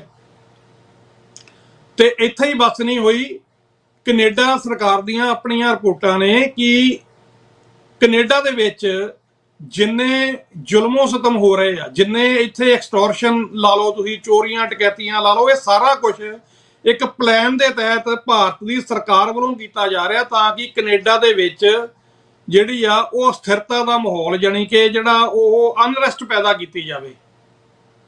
ਕਿਉਂਕਿ ਕੈਨੇਡਾ ਜਿਹੜਾ ਉਹ ਸਿੱਖਾਂ ਨੂੰ ਇਜਾਜ਼ਤ ਦਿੰਦਾ ਆਪਣੀ ਗੱਲ ਕਰਨ ਦੇ, ਆਪਣੇ ਹੱਕਾਂ ਦੀ ਗੱਲ ਕਰਨ ਦੀ, ਫਰੀडम ਆਫ ਐਕਸਪ੍ਰੈਸ਼ਨ ਦੀ ਆਜ਼ਾਦੀ ਦਿੰਦਾ। ਪਰ ਕੁਝ ਸਾਡੇ ਵਰਗੇ ਦਿਖਣ ਵਾਲੇ ਜਿਹੜੇ ਬੰਦੇ ਆ ਉਹਨਾਂ ਨੂੰ ਇਸ ਫਰੀडम ਆਫ ਐਕਸਪ੍ਰੈਸ਼ਨ ਦੀ ਆਜ਼ਾਦੀ ਤੋਂ ਵੀ ਤਕਲੀਫ ਆ। ਇੰਟਰਨਲ ਜਿਹੜੇ ਖਿੱਤੇ ਆ ਸਾਡੇ, ਇੰਟਰਨਲ ਸਾਡੀਆਂ ਜਿਹੜੀਆਂ ਸਿੱਖਾਂ ਦੀਆਂ ਆਪਣੀਆਂ ਸੈਟਅਪਸ ਨੇ, ਉਹਨਾਂ ਦੇ ਵਿੱਚ ਕੰਮ ਕਰਦੇ ਜਿਹੜੇ ਬੰਦੇ ਆ, ਉਹਨਾਂ ਨੂੰ ਵੀ ਸਿੱਖਾਂ ਦੇ ਜਿਹੜਾ ਉਹ ਫਰੀडम ਆਫ ਐਕਸਪ੍ਰੈਸ਼ਨ ਦੇ ਉੱਤੇ ਜਿਹੜੀ ਆ ਉਹ ਤਕਲੀਫ ਆ। ਉਹਦੇ ਕਰਕੇ ਉਹ ਸਿੱਖਾਂ ਨੂੰ ਧਮਕੀਆਂ ਵੀ ਦਿੰਦੇ ਆ ਤੇ ਸਿੱਖਾਂ ਦੇ ਉੱਤੇ ਉਹ ਜਿਹੜੇ ਆ ਉਹ ਕੇਸ ਵੀ ਕਰ ਦਿੰਦੇ ਆ, ਅਦਾਲਤਾਂ ਦੇ ਵਿੱਚ ਵੀ ਲੈ ਜਾਂਦੇ ਆ। ਉਸ ਕੇਸ ਦੀ ਡਿਟੇਲ ਦੇ ਵਿੱਚ ਮੈਂ ਕਰ ਰਿਹਾ ਤਿਆਰ, ਉਹਦਾ ਪੰਜਾਬੀ ਅਨੁਵਾਦ ਆਪਾਂ ਉਹਦੀ ਪੂਰੇ ਪ੍ਰੋਗਰਾਮ 'ਚ ਗੱਲ ਕਰਾਂਗੇ। ਪਰ ਉਹ ਆਪਣੇ ਜਿਹੜੇ ਇਲਜ਼ਾਮ ਲਾਉਂਦੇ ਆ ਨਾ, ਉਹਨਾਂ ਦੇ ਵਿੱਚ ਇਹ ਲਿਖਦੇ ਆ ਕਿ ਇਹ ਸਿੱਖ ਜਿਹੜੇ ਆ ਜਦੋਂ 1984 ਦੇ ਕਤਲੋਗਰਦ ਦੀ ਗੱਲ ਕਰਦੇ ਆ, ਉਹਦੇ ਨਾਲ ਕਮਿਊਨਿਟੀ ਦੇ ਵਿੱਚ ਆਪਸ ਦੇ ਵਿੱਚ ਜਿਹੜੀ ਸਦਭਾਵਨਾ ਉਹ ਖਤਮ ਹੁੰਦੀ ਆ। ਸੋ 84 ਦੀ ਗੱਲ ਜੇ ਸਿੱਖ ਕਰਦੇ ਆ ਤਾਂ ਇਹਨਾਂ ਸੋ ਕਾਲਡ ਮੈਂ ਕਹਿੰਦਾ ਵੀ ਮੋਹਰੀਆਂ ਨੂੰ, ਜਿਹੜੇ ਪੰਥ ਦੇ ਮੋਹਰੀ ਬਣੀ ਫਿਰਦੇ ਆ, ਵੱਡੇ ਵੱਡੇ ਛੱਜ ਬੰਨੀ ਫਿਰਦੇ ਪੂੰਛਾਂ ਨਾਲ ਵੀ ਮੈਂ ਫਲਾਨਾ ਤੇ ਮੈਂ ਧਿਮਖੜਾ, ਤੇ ਇਹਨਾਂ ਨੂੰ ਬੜੀ ਤਕਲੀਫ ਆ ਵੀ ਜੇ ਕੋਈ ਸਿੱਖ 1984 ਦੀ ਗੱਲ ਕਰਦਾ ਤਾਂ ਇਹਨਾਂ ਦੇ ਹਿਸਾਬ ਦੇ ਨਾਲ ਉਹਦੇ ਨਾਲ ਸਮਾਜ ਦੇ ਵਿੱਚ ਕੜੱਤਣ ਫੈਲਦੀ ਆ, ਨਫ਼ਰਤੀ ਜਿਹੜਾ ਇਹ ਵਤੀਰਾ ਕਿ ਜੇ ਕੋਈ 84 ਦੀ ਗੱਲ ਕਰੇ ਉਹਨਾਂ ਨਫ਼ਰਤ ਫੈਲਦੀ ਆ ਸਮਾਜ ਦੇ ਵਿੱਚ, ਸਾਡੇ ਭਾਈਚਾਰੇ ਦੇ ਵਿੱਚ ਕੜੱਤਣ ਫੈਲਦੀ ਆ। ਇਹ ਕੇਸ ਲੈ ਕੇ ਲੋਕ ਜਿਹੜੇ ਨਾ ਅਦਾਲਤਾਂ ਦੇ ਵਿੱਚ ਜਾਂਦੇ ਆ, ਪਰ ਅਦਾਲਤਾਂ ਜਿਹੜੀਆਂ ਅੱਗੇ ਉਹਨਾਂ ਨੂੰ ਸਭ ਪਤਾ, ਉਹ ਇਹਨਾਂ ਦੇ ਕਿਹਾ ਤੇ ਨਹੀਂ ਚੱਲਦੀਆਂ, ਉਹ ਜਿਹੜਾ ਚਾਰਟਰ ਆਫ ਰਾਈਟ ਹੈ ਕੈਨੇਡਾ ਦਾ ਉਹਦੇ ਨਾਲ ਚੱਲਦੀਆਂ, ਉਹ ਜਿਹੜਾ ਕਿਊਬੈਕ ਚਾਰਟਰ ਆਫ ਰਾਈਟ ਹੈ ਜਿਹੜਾ ਕਿਊਬੈਕ ਦਾ ਉਹਦੇ ਨਾਲ ਚੱਲਦੀਆਂ, ਉਹ ਕਿਸੇ ਦੇ ਕਹਿਣ ਤੇ ਨਹੀਂ ਚੱਲਦੀਆਂ। ਸੋ ਉਹਨਾਂ ਨੇ ਜਿਹੜਾ ਫੈਸਲਾ ਦਿੱਤਾ ਉਹ ਪੰਥ ਦੇ ਹੱਕ ਵਿੱਚ ਦਿੱਤਾ ਕਿ 84 ਦੀ ਗੱਲ ਜਿਹੜੀ ਕਰਨੀ ਆ ਇਹ ਨਫ਼ਰਤ ਫਲਾਣੀ ਨਹੀਂ, ਇਤਿਹਾਸਕ ਵਰਤਾਰੇ ਦੀ ਜੇ ਤੁਸੀਂ ਸਾਂਝ ਪਾਉਂਦੇ ਹੋ ਇਹ ਨਫ਼ਰਤ ਨਹੀਂ ਫੈਲਾ ਰਹੇ ਤੁਸੀਂ, ਇਹ ਤੁਸੀਂ ਉਸ ਇਤਿਹਾਸ ਨੂੰ ਤਾਂ ਯਾਦ ਕਰਦੇ ਹੋ ਮੁੜ ਮੁੜ ਤਾਂ ਕਿ ਜਿਹੜਾ ਉਹ ਆਪਣੇ ਆਪ ਨੂੰ ਨਾ ਦੁਹਰਾਵੇ। ਤੇ ਇਹ ਉਹ ਲੋਕ ਨੇ ਜਿਨ੍ਹਾਂ ਨੂੰ ਕਾਂਗਰਸੀਆਂ ਨੂੰ ਗਲਵੱਕੜੀਆਂ ਪਾਉਣ ਲੱਗੇ ਜਾਂ ਉਸ ਭਾਰਤੀ ਸਟੇਟ ਦੇ ਜਿਹੜੇ ਕਰਿੰਦੇ ਆ ਜਿਹੜੇ ਕੈਨੇਡਾ ਦੇ ਵਿੱਚ ਅਨਰੈਸਟ ਪੈਦਾ ਕਰਨ ਆਏ ਆ, ਉਹਨਾਂ ਨੂੰ ਗਲਵੱਕੜੀਆਂ ਪਾਉਣ ਲੱਗੇ, ਉਹਨਾਂ ਦੇ ਕੱਪੜਿਆਂ ਚੋਂ ਇਹਨਾਂ ਨੂੰ ਸ਼ਹੀਦਾਂ ਦੇ ਲਹੂ ਦੀ ਜਿਹੜੀ ਆ ਉਹ ਮਤਲਬ ਉਹ ਬੋ ਨਹੀਂ ਆਉਂਦੀ ਜਿਹੜੇ ਗ੍ਰਸਤ ਹੋਏ ਪਏ ਆ। ਗੁਰੂ ਸਾਹਿਬ ਨੇ ਉਹਨਾਂ ਲਈ ਕਿਹਾ ਨਾ ਵੀ ਰੱਤ ਪਿੱਤ ਕੁੱਤੇ ਚੱਟ ਜਾਓ, ਉਹ ਰੱਤ ਪਿੱਤ ਕੁੱਤੇ ਚੱਟ ਗਏ ਜਿਹੜੇ, ਉਹਨਾਂ ਤੋਂ ਇਹਨਾਂ ਨੂੰ ਬੋ ਨਹੀਂ ਆਉਂਦੀ, ਇਹਨਾਂ ਨੂੰ ਬੜਾ ਮਾਣ ਮਹਿਸੂਸ ਹੁੰਦਾ ਵੀ ਸਾਡੇ ਨਾਲ ਬਹੁਤ ਇਹਨਾਂ ਦੀ ਗੱਲਬਾਤ ਔਰ ਇਹੀ ਵਰਤਾਰਾ ਜਿਹੜਾ ਉਹ ਉਸ ਵੇਲੇ ਸੀ। ਕਿਉਂ ਅਸੀਂ ਇੰਨੇ ਲੰਮੇ ਸਮੇਂ ਲਈ ਗੁਲਾਮ ਹੋ ਗਏ, ਅਸੀਂ ਕਿਉਂ ਇੰਨੇ ਲੰਮੇ ਸਮੇਂ ਲਈ ਗੁਲਾਮ ਹੋ ਗਏ? ਕਿਉਂਕਿ ਅਕਾਲ ਤਖਤ ਸਾਹਿਬ ਦੇ ਸਰਬਰਾਹ ਨੇ, ਅਰੂੜ ਸਿੰਘ ਨੇ ਜਨਰਲ ਡਾਇਰ ਨੂੰ ਜਿਹੜਾ ਉਹ ਸਰੋਪਾ ਦਿੱਤਾ ਸੀ। ਅੱਜ ਸਰਦਾਰ ਮਾਨ ਦੇ ਉੱਤੇ, ਸਰਦਾਰ ਸਿਮਰਨਜੀਤ ਸਿੰਘ ਮਾਨ ਦੇ ਉੱਤੇ ਵੀ ਕਈ ਲੋਕ ਇਲਜ਼ਾਮ ਲਾ ਦਿੰਦੇ ਆ ਵੀ ਉਹ ਤੁਹਾਡੇ ਰਿਸ਼ਤੇਦਾਰੀ ਚੋਂ ਸੀ, ਤੁਹਾਡਾ ਨਾਨਾ ਸੀ ਜਾਂ ਕੁਛ ਸੀ। ਪਰ ਸਰਦਾਰ ਸਿਮਰਨਜੀਤ ਸਿੰਘ ਮਾਨ ਨੇ ਜਦੋਂ ਸਿੱਖ ਕੌਮ ਦੇ ਗੱਦਾਰਾਂ ਦੀ ਇੱਕ ਲਿਸਟ ਤਿਆਰ ਕੀਤੀ ਸੀ ਨਾ, ਇੱਕ ਕੈਲੰਡਰਨੁਮਾ ਫੋਟੋਆਂ ਲਾ ਕੇ ਲਿਸਟ ਤਿਆਰ ਕੀਤੀ ਸੀ, ਪਹਿਲੀ ਕਤਾਰ ਦੇ ਵਿੱਚ ਅਰੂੜ ਸਿੰਘ ਦਾ ਨਾਮ ਲਿਖਿਆ ਸੀ ਜਿਹੜਾ ਉਹ ਅਕਾਲ ਤਖਤ ਦੇ ਸਰਬਰਾਹ ਦਾ। ਪਰ ਇਹ ਬੇਵਕੂਫ ਲੋਕ ਉਹ ਭੁੱਲ ਜਾਂਦੇ ਗੱਲਾਂ, ਇਹਨਾਂ ਨੂੰ ਇੱਕੋ ਗੱਲ ਯਾਦ ਰਹਿ ਜਾਂਦੀ ਵੀ ਕਿਸੇ ਦਾ ਰਿਸ਼ਤੇਦਾਰ ਸੀ ਤੇ ਉਹਨੇ ਐਂ ਕੀਤਾ ਸੀ। ਰਿਸ਼ਤੇਦਾਰ ਦੇ ਕਿਸੇ ਕੰਮ ਨੂੰ ਜੇ ਕੋਈ ਸੈਲੀਬ੍ਰੇਟ ਕਰਦਾ ਹੋਵੇ ਉਹ ਗੁਨਾਹਗਾਰ ਆ, ਉਹ 100% ਗੁਨਾਹਗਾਰ ਆ। ਪਰ ਜਿਹੜਾ ਰਿਸ਼ਤੇਦਾਰ ਦੀ ਗੱਦਾਰੀ ਨੂੰ ਗੱਦਾਰੀ ਕਵੇ ਉਹਦਾ ਤਾਂ ਕੋਈ ਗੁਨਾਹ ਨਹੀਂ ਨਾ ਹੁੰਦਾ। ਸੋ ਇਹ ਇਲਜ਼ਾਮ ਜਿਹੜੇ ਆ ਸਰਦਾਰ ਸਿਮਰਨਜੀਤ ਸਿੰਘ ਮਾਨ ਤੇ ਵੀ ਲਾਏ ਆ। ਉਹਦੇ ਵਿੱਚ ਫਿਰ ਕਿਵੇਂ ਹੋਰ ਜਿਹੜੇ ਕੌਮ ਦੇ ਗੱਦਾਰ ਜਿਹੜੇ ਸਿੱਖ ਕੌਮ ਦੇ ਜਿਹੜੇ ਉਹਨਾਂ 'ਚ ਮਜੀਠੀਆ ਪਰਿਵਾਰ, ਉਹਦੇ 'ਚ ਫਿਰ ਜਿਹੜਾ ਆਪਣਾ ਉਹ ਜਿਹੜਾ ਪਹਿਲਾ ਰੱਖਿਆ ਮੰਤਰੀ ਜਾਂ ਕਿਹੜਾ ਵਿਦੇਸ਼ ਮੰਤਰੀ ਬਣਾਤਾ ਸੀਗਾ ਭਾਰਤ ਦਾ, ਸੌਰੀ ਮੈਂ ਨਾਂ ਉਹਦਾ ਵਿਸਰ ਗਿਆ, ਉਹ ਪਹਿਲਾ ਮੰਤਰੀ ਬਣਿਆ ਸੀਗਾ ਸਿੱਖਾਂ ਵੱਲੋਂ ਤਾਂ ਕਿ ਉਹਦੀਆਂ ਜਿਹੜੀਆਂ ਫੈਕਟਰੀਆਂ ਸੀ ਬੰਗਾਲ ਬਿਹਾਰ ਦੇ ਵਿੱਚ ਉਹ ਸੁਰੱਖਿਅਤ ਰਹਿ ਸਕਣ। ਉਸ ਦਲਾਲ ਨੇ ਜਿਹੜਾ ਸਿੱਖਾਂ ਦੀ ਆਜ਼ਾਦੀ ਦਾ ਸੌਦਾ ਜਿਹੜਾ ਉਹ ਆਪਣੀ ਪਰਸਨਲ ਪ੍ਰਾਪਰਟੀ ਦੇ ਉੱਤੇ ਕਰਤਾ ਸੀਗਾ, ਤੇ ਉਹਦਾ ਨਾਮ ਮੈਨੂੰ ਹੁਣ ਵਿਸਰ ਗਿਆ, ਮੈਨੂੰ ਯਾਦ ਆਉਂਦਾ ਫਿਰ ਮੈਂ ਲੈਣਾ। ਉਹਦੇ ਵਿੱਚ ਹੋਰ ਬਾਦਲ ਇਹਨਾਂ ਦੇ ਕਾਰਨਾਮੇ, ਉਹਦੇ ਚ ਲੌਂਗੋਵਾਲ ਦੀ ਫੋਟੋ, ਉਹਦੇ ਚ ਹੋਰ ਬਹੁਤ ਸਾਰੀ ਇੱਕ ਲੰਬੀ ਜਿਹੜੀ ਆ ਉਹ ਫਰਾਤ ਹੈ, ਉਹ ਜਿਹੜੀ ਲਿਸਟ ਹੈ ਉਹ ਵੀ ਕਿਸੇ ਦਿਨ ਆਪਾਂ ਸਾਂਝੀ ਕਰਾਂਗੇ। ਜਿਹੜੀ ਸ਼੍ਰੋਮਣੀ ਅਕਾਲੀ ਦਲ ਅੰਮ੍ਰਿਤਸਰ ਵੱਲੋਂ ਸਿੱਖ ਕੌਮ ਦੇ ਗੱਦਾਰਾਂ ਦੀ ਲਿਸਟ ਆ ਜਿਹੜੀ ਉਹ ਸਿੱਖ ਕੌਮ ਦੀ ਝੋਲੀ ਪਾਈ ਗਈ ਸੀ ਇੱਕ ਕੈਲੰਡਰ ਦੇ ਰੂਪ ਦੇ ਵਿੱਚ, ਉੱਤੇ ਵੀ ਆਪਾਂ ਕਦੀ ਗੱਲ ਕਰਾਂਗੇ। ਸੋ ਇਹੋ ਜਿਹੇ ਗੱਦਾਰ ਜਿਹੜੇ ਅੰਗਰੇਜ਼ਾਂ ਦੇ ਨਾਲ ਘੁਲੇ ਮਿਲੇ ਹੋਏ ਸੀ, ਉਹਨਾਂ ਨੂੰ ਵੀ ਰੁਤਬੇ ਦਾ ਬਹੁਤ ਹੰਕਾਰ ਸੀ ਵੀ ਅੰਗਰੇਜ਼ ਆ ਜਿਹੜੇ ਉਹ ਕਦੀ ਇੱਥੋਂ ਜਾ ਨਹੀਂ ਸਕਦੇ। ਅੱਜ ਵੀ ਮੈਨੂੰ ਸੁਣਨ ਨੂੰ ਗੱਲਾਂ ਮਿਲੀਆਂ, ਕਹਿੰਦੇ ਵੀ ਨਹੀਂ ਇਹ ਕਾਂਗਰਸੀਆਂ ਦੇ ਖਿਲਾਫ ਪ੍ਰੋਗਰਾਮ ਕਰੀ ਜਾਂਦੇ, ਇਹ ਬੇਵਕੂਫ ਲੋਕ ਨੇ, ਇਹਨਾਂ ਨੂੰ ਪਤਾ ਨਹੀਂ ਵੀ ਅਗਲੀ ਸਰਕਾਰ ਕਾਂਗਰਸ ਦੀ ਆ ਰਹੀ ਹੈ। ਇਹ ਗੱਲ ਮੇਰੇ ਤੱਕ ਪਹੁੰਚੀ ਹੈ ਵੀ ਉਹ ਲੋਕ ਕਹਿ ਰਹੇ ਨੇ ਕਿ ਕਾਂਗਰਸੀਆਂ ਨੂੰ ਫੁੱਲ ਦੇਣੇ ਇਹ ਬੜੀ ਸਮਝਦਾਰੀ ਵਾਲਾ ਕੰਮ ਹੈ, ਕਿਉਂਕਿ ਅਗਲੀ ਜਿਹੜੀ ਸਰਕਾਰ ਹੈ ਪੰਜਾਬ ਦੇ ਵਿੱਚ ਕਾਂਗਰਸ MP ਦੀਆਂ ਵੱਧ ਸੀਟਾਂ ਜਿੱਤੀ ਆ, ਅਗਲੀ ਸਰਕਾਰ ਕਾਂਗਰਸ ਦੀ ਆ ਰਹੀ ਆ। ਇਹੋ ਜੀ ਮਤਲਬ ਬੇਸ਼ਰਮੀ ਨਾਲੇ ਬੰਦੇ ਗੱਲਬਾਤ ਕਰਦੇ ਆ। ਔਰ ਇਹੋ ਜਿਹੇ ਬੰਦੇ ਉਦੋਂ ਸੀ ਜਿਹੜੇ ਖਾਨ ਬਹਾਦਰ, ਕੋਈ ਸਰਦਾਰ ਬਹਾਦਰ, ਕੋਈ ਰਾਏ ਬਹਾਦਰ।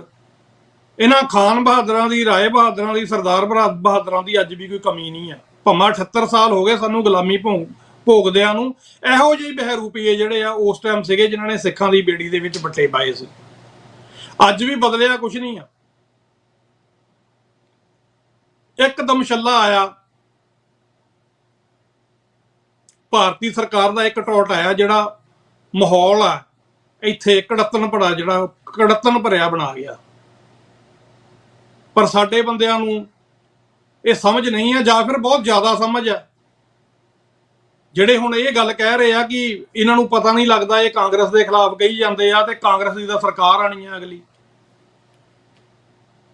ਉਹ ਭਲਿਓ ਮਾਨਸੋ, ਅਬਦਾਲੀ ਨੂੰ ਵੀ ਅਬਦਾਲੀ ਨੇ ਵੀ ਸਿੱਖਾਂ ਨੂੰ ਆਫਰ ਕੀਤੀ ਸੀ ਕਿ ਤੁਸੀਂ ਮੇਰਾ ਰਾਹ ਨਾ ਰੋਕੋ, ਮੇਰੀ ਲੜਾਈ ਹੋਰ ਪਾਸੇ ਆ, ਤੁਸੀਂ ਮੈਨੂੰ ਪੰਜਾਬ ਤੋਂ ਸੇਫ ਪੈਸੇਜ ਦੇ ਦਿਓ ਤੇ ਪੰਜਾਬ ਦਾ ਜਿਹੜਾ ਤੁਹਾਨੂੰ ਮੈਂ ਪੰਜਾਬ ਦੇ ਰਾਜੇ ਬਣਾ ਦਿੰਦਾ। ਸਿੱਖ ਕਹਿੰਦੇ ਆਪਣੀ ਜਿਹੜੀ ਇਹ ਰਾਜਾਸ਼ਾਹੀ ਆ ਇਹਨੂੰ ਆਪਣੇ ਕੋਲ ਰੱਖ, ਹਮ ਪਾਤਸ਼ਾਹੀ ਸਤਗੁਰ ਦੇ ਹੰਨੇ ਹੰਨੇ ਲਾਹੇ, ਜਿਉਂ-ਜਿਉਂ ਬਹੇ ਜ਼ਮੀਨ ਵੱਲ ਤਿਉਂ-ਤਿਉਂ ਤਖਤ ਬਣਾਏ। ਉਹ ਕਹਿੰਦੇ ਵੀ ਪਾਤਸ਼ਾਹੀ ਸਾਨੂੰ ਸਤਗੁਰ ਨੇ ਦਿੱਤੀ ਹੋਈ ਆ, ਕਿਸੇ ਦੁਨਿਆਵੀ ਮਹਾਰਾਜੇ ਦੀ ਦਿੱਤੀ ਹੋਈ ਜਿਹੜੀ ਪਾਤਸ਼ਾਹੀ ਉਹ ਅਸੀਂ ਆਪਣੀ ਠੋਕਰ ਤੇ ਰੱਖਦੇ ਹਾਂ, ਤੇ ਸਾਡੀ ਇਹ ਜਿਹੜੀ ਜਨਮ ਭੋਏ ਆ, ਸਾਡੀ ਕਰਮ ਭੋਏ ਆ, ਅਸੀਂ ਇੱਥੇ ਜਿਹੜਾ ਆਪਣਾ ਰਾਜ ਭਾਗ ਆ ਉਹ ਆਪ ਜਿਹੜਾ ਉਹ ਕਾਇਮ ਕਰਾਂਗੇ ਤੇ ਗੁਰੂ ਦੇ ਆਸ਼ੀਰਵਾਦ ਨਾਲ ਕਰਾਂਗੇ। ਤੇਰੀ ਦਿੱਤੀ ਹੋਈ ਜਿਹੜੀ ਆ ਰਿਆਸਤ ਸਾਨੂੰ ਉਹ ਨਹੀਂ ਚਾਹੀਦੀ। ਤੇ ਉਸ ਤੋਂ ਬਾਅਦ ਫਿਰ ਜਿਹੜਾ ਅਬਦਾਲੀ ਉਹ ਆਇਆ ਨਹੀਂ। ਇੱਕ ਕਾਲ ਹੈ ਜੀ, ਆਪਾਂ ਕਾਲ ਲੈ ਲਈਏ। ਇੱਕ ਮਿੰਟ ਭਾਈ ਸਾਹਿਬ,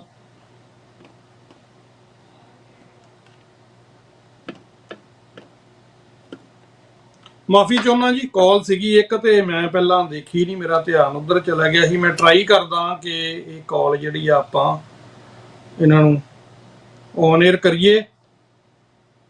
ਮੈਂ ਹੀ ਲਾ ਲੈਂਦਾ ਜੀ, ਜੇ ਚੱਕ ਲੈਣ ਤਾਂ।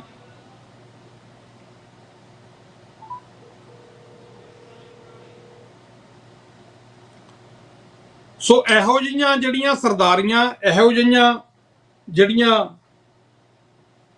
ਹਾਂਜੀ, ਵਾਹਿਗੁਰੂ ਜੀ ਕਾ ਖਾਲਸਾ ਵਾਹਿਗੁਰੂ ਜੀ ਕੀ ਫਤਿਹ ਜੀ। 56 55 ਤੁਹਾਡੇ ਨੰਬਰ ਨੇ, ਤੁਸੀਂ ਔਨ 에ਅਰ ਹੋ ਜੀ। ਵਾਹਿਗੁਰੂ ਜੀ ਕਾ ਖਾਲਸਾ ਵਾਹਿਗੁਰੂ ਜੀ ਕੀ ਫਤਿਹ ਜੀ। ਜੀ ਭਾਈ ਸਾਹਿਬ। ਭਾਈ ਸਾਹਿਬ ਅੱਜ ਦੇ ਮੁਤਲਕ ਨਾ ਮੈਂ ਤੁਹਾਨੂੰ 3-4 ਨੁਕਤੇ ਦੱਸਣਾ ਚਾਹੁੰਦਾ ਜੀ। ਸਾਡੇ ਤੇ ਬਿਲਕੁਲ ਢੁੱਕਦੇ ਨੇ ਜੀ।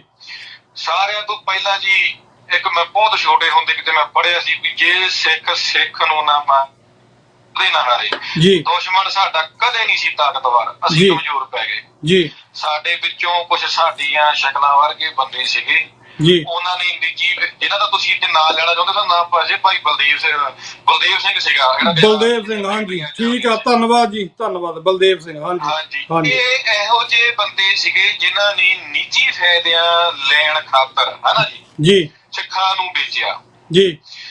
ਦੂਜੀ ਗੱਲ ਇਹ ਆ, ਇੱਕ ਨਾ ਆਪਣੇ ਸਿੰਘ ਸਾਹਿਬ ਨੇ ਡਾਕਟਰ ਸੇਵਕ ਸਿੰਘ ਫੈਡਰੇਸ਼ਨ ਦੇ ਉਹ ਕਈ ਵਾਰੀ ਗੱਲ ਸੁਣਾ ਹਟੇ ਆ, ਜਦੋਂ ਜਰਮਨ ਹਾਰਿਆ ਅਮਰੀਕਾ ਕੋਲੋਂ ਦੂਜੀ ਸੰਸਾਰ ਜੰਗ 'ਚ ਜੀ, ਅਮਰੀਕੀਆਂ ਨੇ ਜਰਮਨ ਦੀਆਂ ਅਖਬਾਰਾਂ ਪੜ੍ਹੀਆਂ ਕਿਉਂਕਿ ਉਹ ਅਥੈਂਟਿਕ ਮੰਨਦੀ ਸੀ ਉਹਨਾਂ ਨੂੰ ਜੀ, ਇਹਨਾਂ ਦੇ ਸੋਰਸ ਜਿਹੜੇ ਨੇ ਉਹ ਸਹੀ ਨੇ ਜੀ।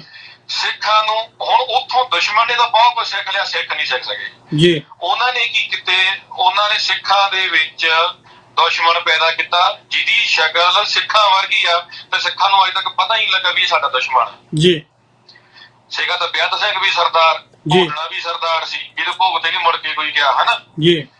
ਇਹ ਵੱਡੀਆਂ ਵੱਡੀਆਂ ਟੋਰਾਂ ਮਾਰਨ ਵਾਲੇ ਉਹਨਾਂ ਨੇ ਸਾਡੇ ਵਿੱਚ ਸਾਡੀਆਂ ਸ਼ਕਲਾਂ ਵਰਗੇ ਬੰਦੇ ਪੈਦਾ ਕਰਦੇ।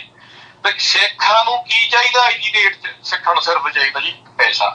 ਆਮ ਜਿਹੜੇ ਬੰਦੇ ਨੇ ਉਹ ਕਹਿੰਦੇ ਯਾਰ ਮਸੀਂ ਦਾ 4 ਪੈਸੇ ਆ, ਜਾਂ ਮਸੀਂ ਦਾ ਸੁੱਖ ਦਾ ਸਾਹ ਲੈਣ ਲੱਗੇ, ਜ਼ਮੀਨ ਮਹਿੰਗੀ ਹੋਈ ਆ, ਕੋਈ ਬਾਹਰ ਆ ਗਿਆ, ਕੋਈ ਕੁਛ ਆ ਗਿਆ ਹਨਾ।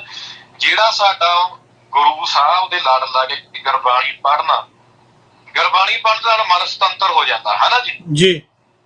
ਜਿਹੜੇ ਬੰਦੇ ਦਾ ਮਨ ਆਜ਼ਾਦ ਆ, ਸੁਤੰਤਰ ਆ, ਉਹ ਬੰਦਾ ਸਹੀ ਗਲਤ ਦਾ ਫੈਸਲਾ ਲੈ ਸਕਦਾ। ਮਾਨਸਿਕ, ਜਿਵੇਂ ਆਪਣੇ ਸੰਤ ਕਹਿੰਦੇ ਹੁੰਦੇ ਸੀ ਸਰ ਜਰਨੈਲ ਸਿੰਘ ਭਿੰਡਰਾਂ ਵਾਲੇ, ਸਰੀਰ ਦਾ ਮਰਨਾ ਉਹ ਮੌਤ ਨਹੀਂ ਹੈਗੀ ਜੀ। ਤਾਂ ਅੱਜ ਸਾਡੇ ਸਰੀਰ ਤਾਂ ਕਿਸੇ ਦੇ ਨਹੀਂ ਮਰੇ, ਸਾਡੇ ਜ਼ਮੀਰ ਮਰੇ ਹੋਏ ਨੇ, ਸਾਡੀ ਆਤਮਿਕ ਤੌਰ ਤੇ ਮੌਤ ਹੋਈ ਹੋਈ ਆ। ਜਿੰਨੀਆਂ ਹੁਣ ਤੁਸੀਂ ਗੱਲਾਂ ਕੀਤੀਆਂ ਇਹ ਪ੍ਰਤੱਖ ਨੇ ਸਾਰੀਆਂ ਸਾਡੇ ਸਾਹਮਣੇ ਜੀ, ਪਰ ਅਸੀਂ ਬੋਲਦੇ ਕਿਉਂ ਨਹੀਂ, ਜਾਂ ਸਾਡੇ ਨਾਲ ਇੰਨੀਆਂ ਆਵਾਜ਼ਾਂ ਕਿਉਂ ਨਹੀਂ ਜੁੜਦੀਆਂ? 8 ਲੱਖ ਦੇ ਕਰੀਬ ਕਹੇ ਜਾਂਦੇ ਨੇ ਸਿੱਖ ਜਿਹੜੇ ਕਿ ਕੈਨੇਡਾ ਦੇ ਵਿੱਚ ਫਸਦੇ ਨੇ। ਹਾਂਜੀ, ਨਹੀਂ ਮੈਂ ਤੁਹਾਨੂੰ ਦੱਸਦਾ ਵੀ ਸਾਡੇ ਨਾਲ ਆਵਾਜ਼ਾਂ ਕਿਉਂ ਨਹੀਂ ਜੁੜਦੀਆਂ। ਜਦੋਂ ਹਨਾ ਸਾਡੇ ਬੰਦੇ ਨਹੀਂ, ਮਤਲਬ ਕਹਿਣ ਦਾ ਮੈਂ ਇਹ ਕਹਿਣ ਚ ਗਰੇਜ਼ ਨਹੀਂ ਕਰੂੰਗਾ ਕਿ ਉਹ ਬਹਿਰੂਪੀਏ ਟਾਈਪ ਦੇ ਬੰਦੇ ਨਾ, ਜਿਹੜੇ ਹਰੇਕ ਕੋਈ ਜਿਹੜਾ ਉਹ ਇੰਡੀਆ ਤੋਂ ਉਹਨਾਂ ਦਾ ਕੋਈ ਆ ਜਾਵੇ, ਉਹ ਇਹ ਨਹੀਂ ਦੇਖਦੇ ਵੀ ਇਹਦਾ ਕੀ ਰੋਲ ਰਿਹਾ ਇਤਿਹਾਸ ਦੇ ਵਿੱਚ, ਇਹਦੇ ਪਰਿਵਾਰ ਦਾ ਕੀ ਰੋਲ ਰਿਹਾ, ਇਹਦੀ ਪੋਲੀਟੀਕਲ ਸੋਚ ਕੀ ਆ। ਉਹ ਜੀ ਫਲਾਣੇ ਦਾ ਦੋਸਤ ਆ, ਉਹਦਾ ਮੈਂ ਦੋਸਤ ਆ, ਉਹਦਾ ਘਰ ਦਾ, ਉਹ ਫਲਾਣੇ ਦਾ ਰਿਸ਼ਤੇਦਾਰ ਆ, ਇਹ ਨਹੀਂ ਦੇਖਦੇ ਵੀ ਉਹਨਾਂ ਦੀਆਂ ਪੋਲੀਟੀਕਲ ਸਟੇਟਮੈਂਟਸ ਕੀ ਨੇ, ਉਹਨਾਂ ਦੀ ਪੋਲੀਟੀਕਲ ਜਿਹੜੀ ਸਟੈਂਡਿੰਗ ਆ ਉਹ ਕੀ ਆ।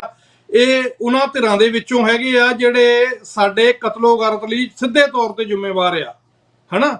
ਉਹ ਉਹਨਾਂ ਨੂੰ ਗੁਲਦਸਤੇ ਵੀ ਦੇਈ ਜਾਂਦੇ ਆ, ਘਰਾਂ ਦੇ ਵਿੱਚ ਬਿਠਾ ਕੇ ਉਹ ਰੋਟੀਆਂ ਵੀ ਖਵਾਈ ਜਾਂਦੇ ਆ, ਫੁੱਲ ਵੀ ਦੇਈ ਜਾਂਦੇ, ਸਰੋਪੇ ਵੀ ਪਾਈ ਜਾਂਦੇ ਆ, ਉਹਨਾਂ ਨੂੰ ਸ਼ੀਲਡਾਂ ਵੀ ਵੱਡੀਆਂ ਵੱਡੀਆਂ ਦੇਈ ਜਾਂਦੇ ਆ ਬੜੀ ਬੇਸ਼ਰਮੀ ਦੇ ਨਾਲ।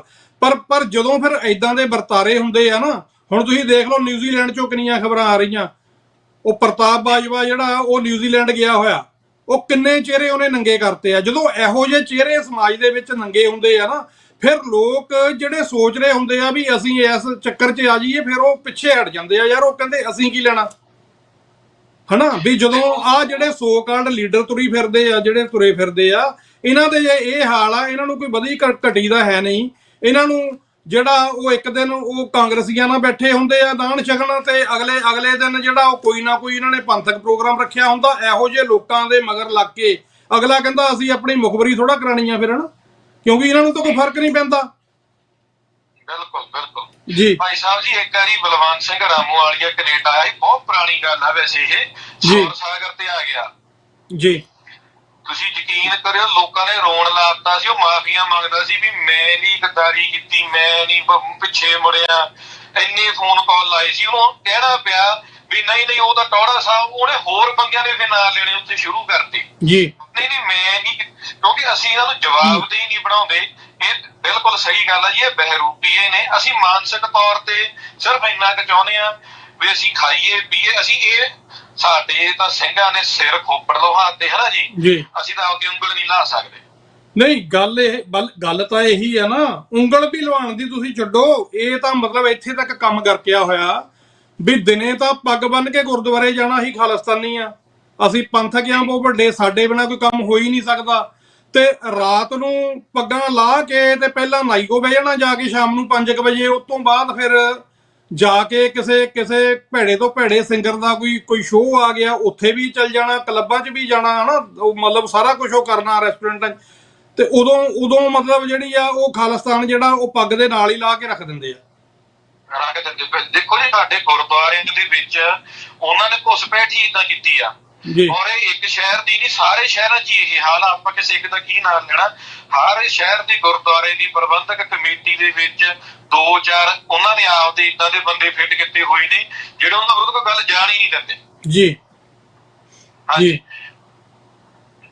ਬਾਕੀ ਇਹ ਹੈ ਵੀ ਜਿਹੜੀ ਕਿ ਸੰਗਤ ਜਦੋਂ ਅਸੀਂ ਅਮਲੀ ਤੌਰ ਤੇ ਸਿੱਖੀ ਜੀਵਨ ਜਿਉਣਾ ਸ਼ੁਰੂ ਕਰ ਦਾਂਗੇ ਨਾ, ਜਦੋਂ ਸਾਡੇ ਮਨ ਆਜ਼ਾਦ ਹੋ ਗਏ, ਸਾਨੂੰ ਦੁਨੀਆ ਦਾ ਭੈ ਲੱਗਣਾ ਹਟ ਜਾਣਾ ਜੀ। ਸਾਨੂੰ ਸੱਚ ਤੇ ਝੂਠ ਜਦੋਂ ਅਸੀਂ ਪਤਾ ਲੱਗ ਜੇ ਨਾ, ਜਦੋਂ ਫਿਰ ਅਸੀਂ ਆਪ ਵੀ ਸੱਚ ਬੋਲਾਂਗੇ। ਗੁਰਬਾਣੀ ਕਹਿੰਦੇ ਉੱਥੇ ਸੱਚੋ ਹੀ ਸੱਚ ਨਿਬੜਿਆ ਜੀ, ਹਨਾ। ਪਰ ਜਦੋਂ ਇਹ ਬੰਦਾ ਮਰਨ ਲੱਗਦਾ, ਫਿਰ ਕਹਿ ਦਿੰਦੇ ਆ ਕਿਤਾਬਾਂ ਵੀ ਆ ਜਾਂਦੀਆਂ, ਫਿਰ ਕਹਿੰਦਾ ਨਹੀਂ ਮਰਨ ਲੱਗਾ ਬੰਦਾ, ਉਹ ਸਾਰੀਆਂ ਉਮਰ ਤਾਂ ਕੁਫਰ ਤੋਲੀ ਗਿਆ। ਮਰਨ ਲੱਗਾ 1 ਸੈਕਿੰਡ ਪਹਿਲਾਂ ਉਹਨੂੰ ਪਤਾ ਲੱਗ ਗਿਆ ਵੀ ਮੇਰੇ ਨਾਲ ਹੁਣ ਇਕੱਠਾ ਕੀਤਾ ਜਾਣ ਦਾ ਕੁਛ ਹੈ ਕੀ, ਨਾਲੇ ਤਾਂ ਰਹਿ ਗਿਆ ਇੱਥੇ ਜੀ ਜੀ। ਫਿਰ ਉਹ ਸੱਚ ਬੋਲ ਦਿੰਦੇ। ਠੀਕ ਹੈ ਭਾਈ ਸਾਹਿਬ ਜੀ, ਧੰਨਵਾਦ ਜੀ, ਧੰਨਵਾਦ, ਬਹੁਤ ਬਹੁਤ ਧੰਨਵਾਦ ਤੁਹਾਡਾ। ਵਾਹਿਗੁਰੂ ਜੀ ਕਾ ਖਾਲਸਾ, ਵਾਹਿਗੁਰੂ ਜੀ ਕੀ ਫਤਿਹ ਜੀ।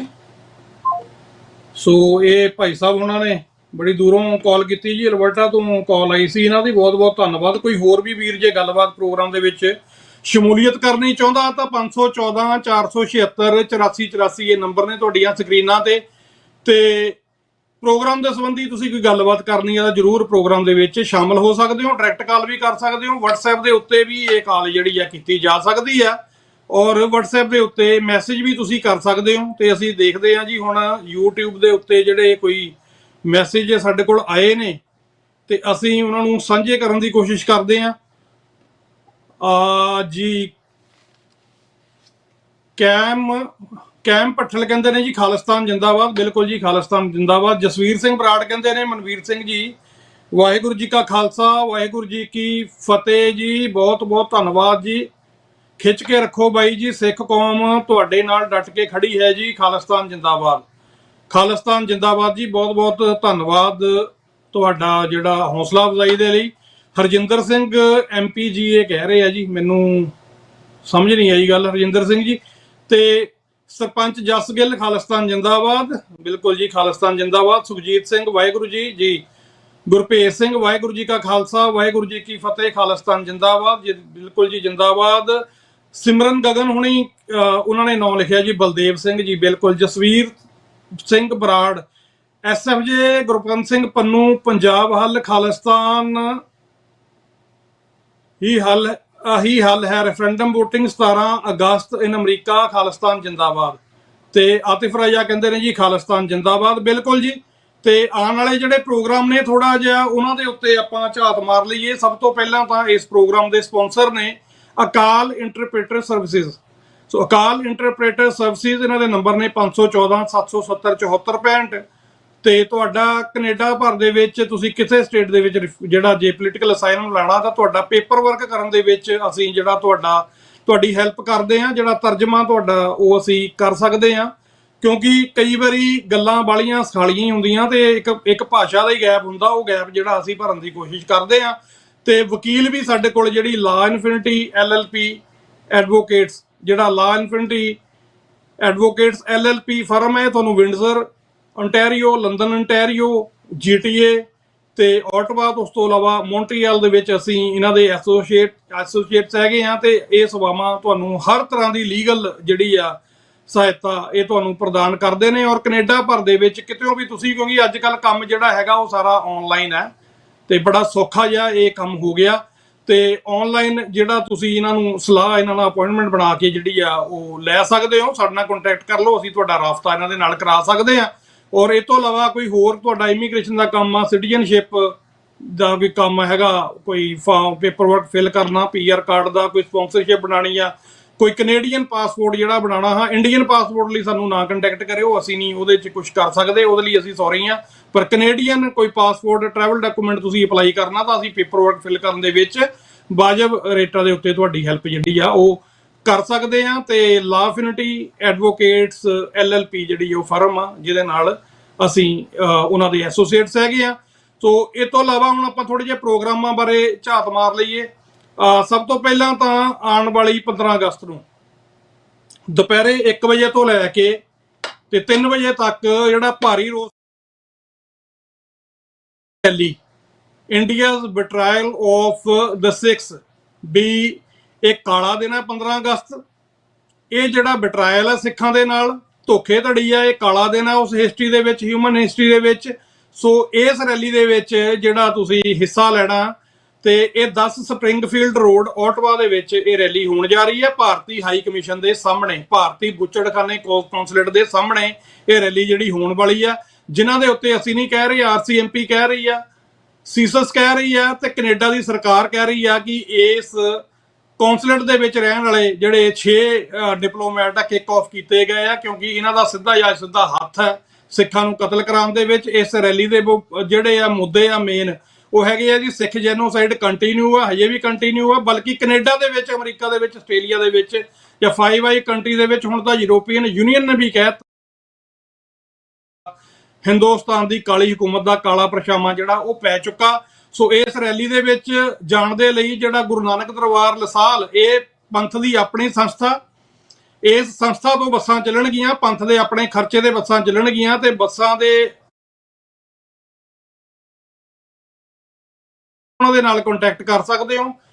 ਇਹ 438 227 ਤੇ 3465 ਜਿਹੜੇ ਨੰਬਰ ਨੇ, ਇਹਨਾਂ ਨੰਬਰਾਂ ਤੇ ਕਾਲ ਕਰਕੇ ਤੁਸੀਂ ਭਾਈ ਚਰਨਜੀਤ ਸਿੰਘ ਉਹਨਾਂ ਨੂੰ ਆਪਣੀ ਸੀਟ ਜਿਹੜੀ ਆ ਉਹਨਾਂ ਦੇ ਕੋਲ ਰਿਜ਼ਰਵ ਕਰਾ ਸਕਦੇ ਹੋ ਬੱਸ ਦੇ ਵਿੱਚ। ਤੇ ਵਰਲਡ ਸਿੱਖ ਪਾਰਲੀਮੈਂਟ ਇਨਕਰੇਜ ਕਰਦੀ ਹੈ ਤੁਹਾਨੂੰ, TV84 ਵੀ ਇਨਕਰੇਜ ਕਰਦਾ, ਦਾਸ ਮਨਵੀਰ ਸਿੰਘ ਵੀ ਤੁਹਾਨੂੰ ਇਨਕਰੇਜ ਕਰਦਾ ਕਿ ਵੱਧ ਤੋਂ ਵੱਧ ਬਿਨਾਂ ਕਿਸੇ ਮਤਭੇਦ ਦੇ ਵੀ ਸਾਡਾ ਕਿਹਦੇ ਨਾਲ ਸਾਡੀ ਬਣਦੀ ਹੈ, ਕਿਹਦੇ ਨਾਲ ਨਹੀਂ ਬਣਦੀ, ਕਿਹਦੇ ਨਾਲ ਸਾਡੇ ਕੀ ਪੋਲੀਟੀਕਲ ਬਖਰੇਵੇਂ ਨੇ, ਇਹ ਸਾਰੇ ਮਤਭੇਦ ਆ ਜਿਹੜੇ ਸਾਈਡ ਤੇ ਰੱਖਦਿਆਂ ਹੋਇਆਂ ਇਸ ਰੈਲੀ ਦੇ ਵਿੱਚ ਜ਼ਰੂਰ ਪਹੁੰਚੋ। ਔਰ ਇਸੇ ਹੀ ਦਿਨ 15 ਅਗਸਤ ਨੂੰ ਹੀ ਸ਼ਾਮ ਨੂੰ 5 ਵਜੇ ਬਰੈਂਪਟਨ ਦੇ ਵਿੱਚ ਖਾਲਿਸਤਾਨ ਅਫੇਅਰ ਸੈਂਟਰ ਦੇ ਸੰਚਾਲਕ ਡਾਕਟਰ ਅਮਰਜੀਤ ਸਿੰਘ ਜੀ ਆ ਰਹੇ ਨੇ, ਔਰ ਉੱਥੇ TV84 ਦੀਆਂ ਨਵੀਆਂ ਐਪਸ ਲਾਂਚ ਕੀਤੀਆਂ ਜਾਣਗੀਆਂ। ਨਾਲ ਹੀ TV84 ਦੀ ਨਵੀਂ ਵੈਬਸਾਈਟ ਲਾਂਚ ਕੀਤੀ ਜਾਏਗੀ। ਔਰ ਉਸ ਤੋਂ ਇਲਾਵਾ ਜਿਹੜਾ ਵਿਸ਼ਾ ਹੋਏਗਾ ਡਾਕਟਰ ਸਾਹਿਬ ਦੀ ਗੱਲਬਾਤ ਦਾ, ਉਹ ਸਿੱਖ ਡਾਕਟਰ ਅਮਰਜੀਤ ਸਿੰਘ ਵਿਸ਼ੇਸ਼ ਤੌਰ ਤੇ ਸਿੱਖ ਰਾਜ ਖਾਲਿਸਤਾਨ ਸੰਘਰਸ਼ ਦੇ ਮੌਜੂਦਾ ਹਾਲਾਤਾਂ ਸਮੇਤ ਬੀਤੇ ਵਰ੍ਹਿਆਂ ਤੋਂ ਸੇਧ ਲੈਂਦਿਆਂ ਭਵਿੱਖ ਦੇ ਸੰਘਰਸ਼ ਦੀ ਰਣਨੀਤੀ ਬਾਰੇ ਅਤੇ ਹਿੰਦੂ ਹਕੂਮਤ ਦੀਆਂ ਸਾਜ਼ਿਸ਼ਾਂ ਬਾਰੇ ਗੱਲਬਾਤ ਕਰਨਗੇ। ਭਾਰਤ ਵੱਲੋਂ ਅਣਗਿਣਤ ਪਾਬੰਦੀਆਂ ਦੇ ਬਾਵਜੂਦ TV84 ਤੁਹਾਡੇ ਤੱਕ ਸਿੱਖ ਸੰਘਰਸ਼ ਅਤੇ ਸਿੱਖ ਰਾਜਨੀਤੀ ਨਾਲ ਜੁੜੀਆਂ ਖਬਰਾਂ ਪਹੁੰਚਾਉਣ ਲਈ ਵਚਨਬੱਧ ਹੈ। ਅਸੀਂ ਆਸ ਕਰਦੇ ਹਾਂ ਕਿ ਤੁਸੀਂ ਅੱਗੇ ਵੀ ਸਾਡਾ ਸਹਿਯੋਗ ਕਰੋਗੇ। ਵਧੇਰੇ ਜਾਣਕਾਰੀ ਲਈ ਤੁਸੀਂ ਸਾਡੀ ਵੈਬਸਾਈਟ www.tv84.com ਤੇ ਜਾ ਸਕਦੇ ਹੋ ਜਾਂ ਸਕਰੀਨ ਤੇ ਦਿੱਤੇ ਨੰਬਰਾਂ ਤੇ ਸੰਪਰਕ ਕਰ ਸਕਦੇ ਹੋ।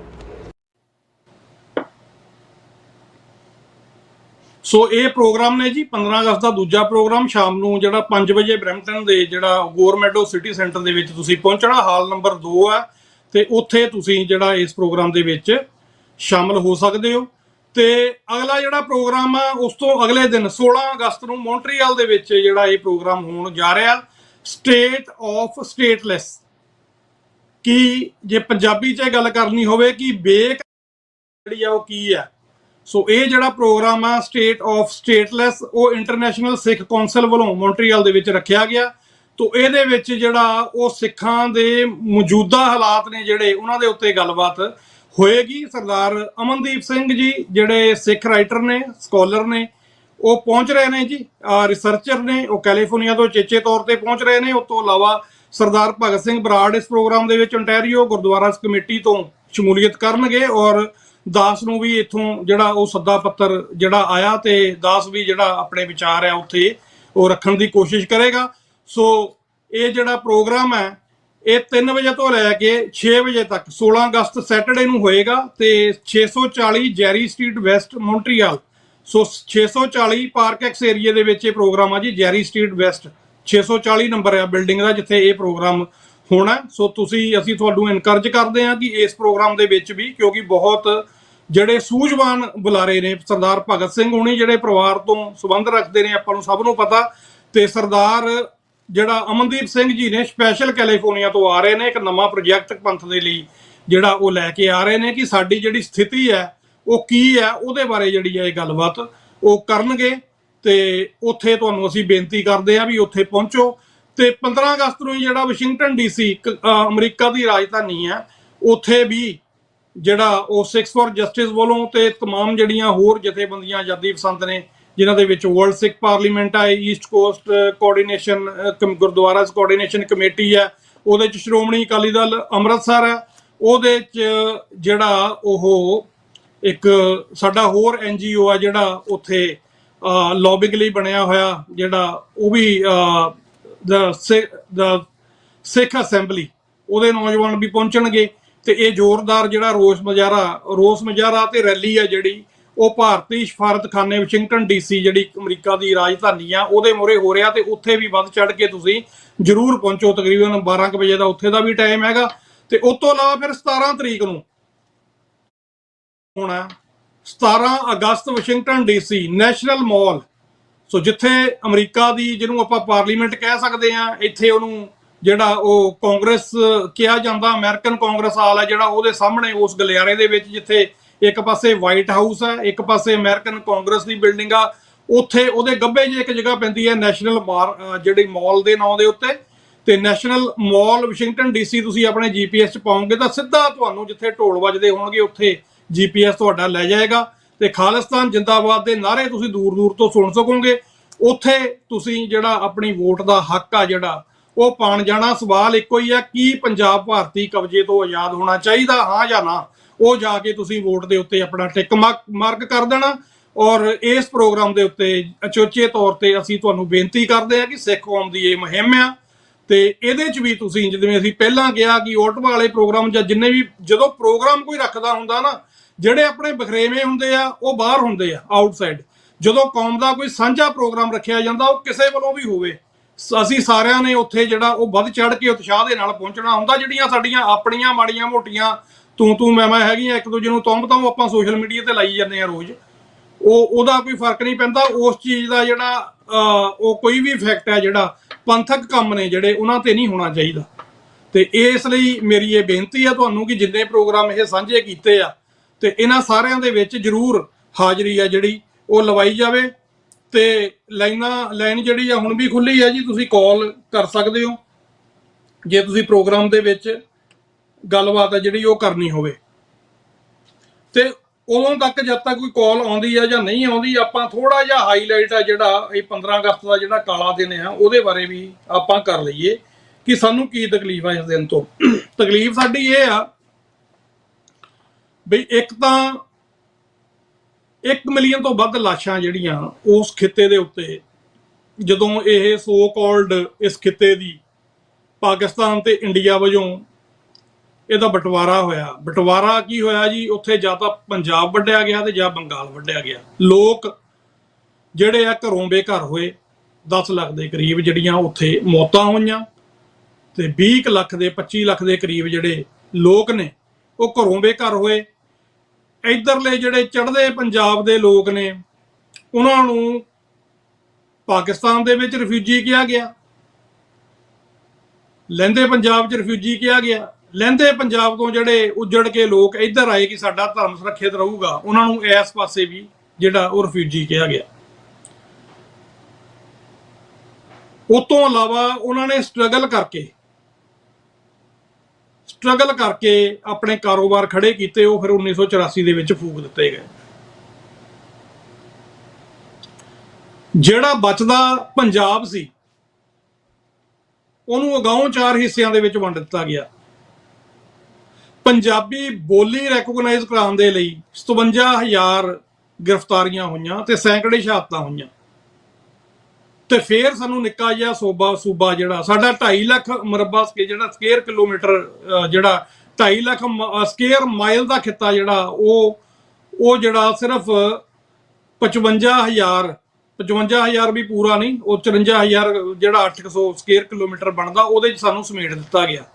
ਤਾਂ ਜਾ ਕੇ ਕਿਤੇ ਸਾਡੀ ਜਿਹੜੀ ਆ ਬੋਲੀ ਰੈਕੋਗਨਾਈਜ਼ ਹੋਈ। ਪਰ ਉਹ ਬੋਲੀ ਤਾਂ ਰੈਕੋਗਨਾਈਜ਼ ਹੋਈ, ਪਰ ਅੱਜ ਤੁਸੀਂ ਜੋ ਉੱਥੇ ਭਰਤੀਆਂ ਦਾ ਹਾਲ ਹੈ ਉਸ ਖਿੱਤੇ ਦੇ ਵਿੱਚ, ਉੱਥੇ ਹਜੇ ਵੀ ਜਿਹੜੇ ਬਾਹਰਲੇ ਬੰਦੇ ਆ ਕੇ ਜਿਨ੍ਹਾਂ ਨੂੰ ਪੰਜਾਬੀ ਨਹੀਂ ਆਉਂਦੀ, ਉਹ ਹਜੇ ਵੀ ਨੌਕਰੀਆਂ ਜਿਹੜੀਆਂ ਉਹ ਖਾਈ ਜਾਂਦੇ ਆ। ਰੈਕੋਗਨਾਈਜ਼ ਜ਼ਰੂਰ ਸਾਡੀ ਬੋਲੀ ਨੂੰ ਜਿਹੜਾ ਉਹ ਕਰ ਲਿਆ ਗਿਆ, ਸਰਕਾਰ ਨੂੰ ਜਿਹੜਾ ਸਾਨੂੰ ਕੱਟ ਵੱਢ ਕੇ ਨਿੱਕੀ ਜਿਹੀ ਪੰਜਾਬੀ ਸੂਬੀ ਦੇਤੀ, ਉਹਦੇ 'ਚ ਸਾਡੀ ਬੋਲੀ ਨੂੰ ਤਾਂ ਚਲੋ ਰੈਕੋਗਨਾਈਜ਼ ਕਰ ਦਿੱਤਾ ਗਿਆ, ਪਰ ਉਸ ਬੋਲੀ ਦਾ ਘਾਣ ਕਰਨ ਦੇ ਲਈ ਅੱਗਿਓਂ ਜਿਹੜੀਆਂ ਮੁਹਿੰਮਾਂ ਜਿਹੜੀਆਂ ਉਹ ਵਿੱਢ ਦਿੱਤੀਆਂ ਗਈਆਂ। ਕੱਲਾ ਬੋਲੀ ਦਾ ਘਾਣ ਕਰਨ ਦੇ ਲਈ ਨਹੀਂ, ਸਿੱਖਾਂ ਦਾ ਜਿਹੜਾ ਉਹ ਖੁਰਾ ਖੋਜ ਮਿਟਾਉਣ ਦਾ ਜਿਹੜਾ ਇਹਨਾਂ ਨੇ ਟੀਚਾ ਉਦੋਂ ਮਿੱਥ ਲਿਆ। ਉਸ ਤੋਂ ਬਾਅਦ 1955 ਦੇ ਵਿੱਚ ਵੀ ਜਿਹੜਾ ਦਰਬਾਰ ਸਾਹਿਬ ਦੇ ਉੱਤੇ ਪੁਲਿਸ ਵੱਲੋਂ ਹਮਲਾ ਕੀਤਾ ਗਿਆ। ਕੋਈ ਮੋਰਚਾ ਜਿਹੜਾ ਉਹ ਅਕਾਲ ਤਖਤ ਸਾਹਿਬ ਤੋਂ ਚੱਲਣਾ ਸੀਗਾ ਤੇ ਉਹਨੂੰ ਖੰਡਾਉਣ ਦੇ ਲਈ ਜਿਹੜਾ 1955 ਦੇ ਵਿੱਚ ਜਿਹੜੀ ਆ ਉਹ ਭਾਰੀ ਪੁਲਿਸ ਫੋਰਸ ਦੇ ਨਾਲ ਦਰਬਾਰ ਸਾਹਿਬ ਦੀ ਹਦੂਦ ਦੇ ਵਿੱਚ ਨਾਪਾਕ ਪੈਰ ਆ ਜਿਹੜਾ ਉਹ ਹਿੰਦੁਸਤਾਨ ਨੇ ਪਾਏ।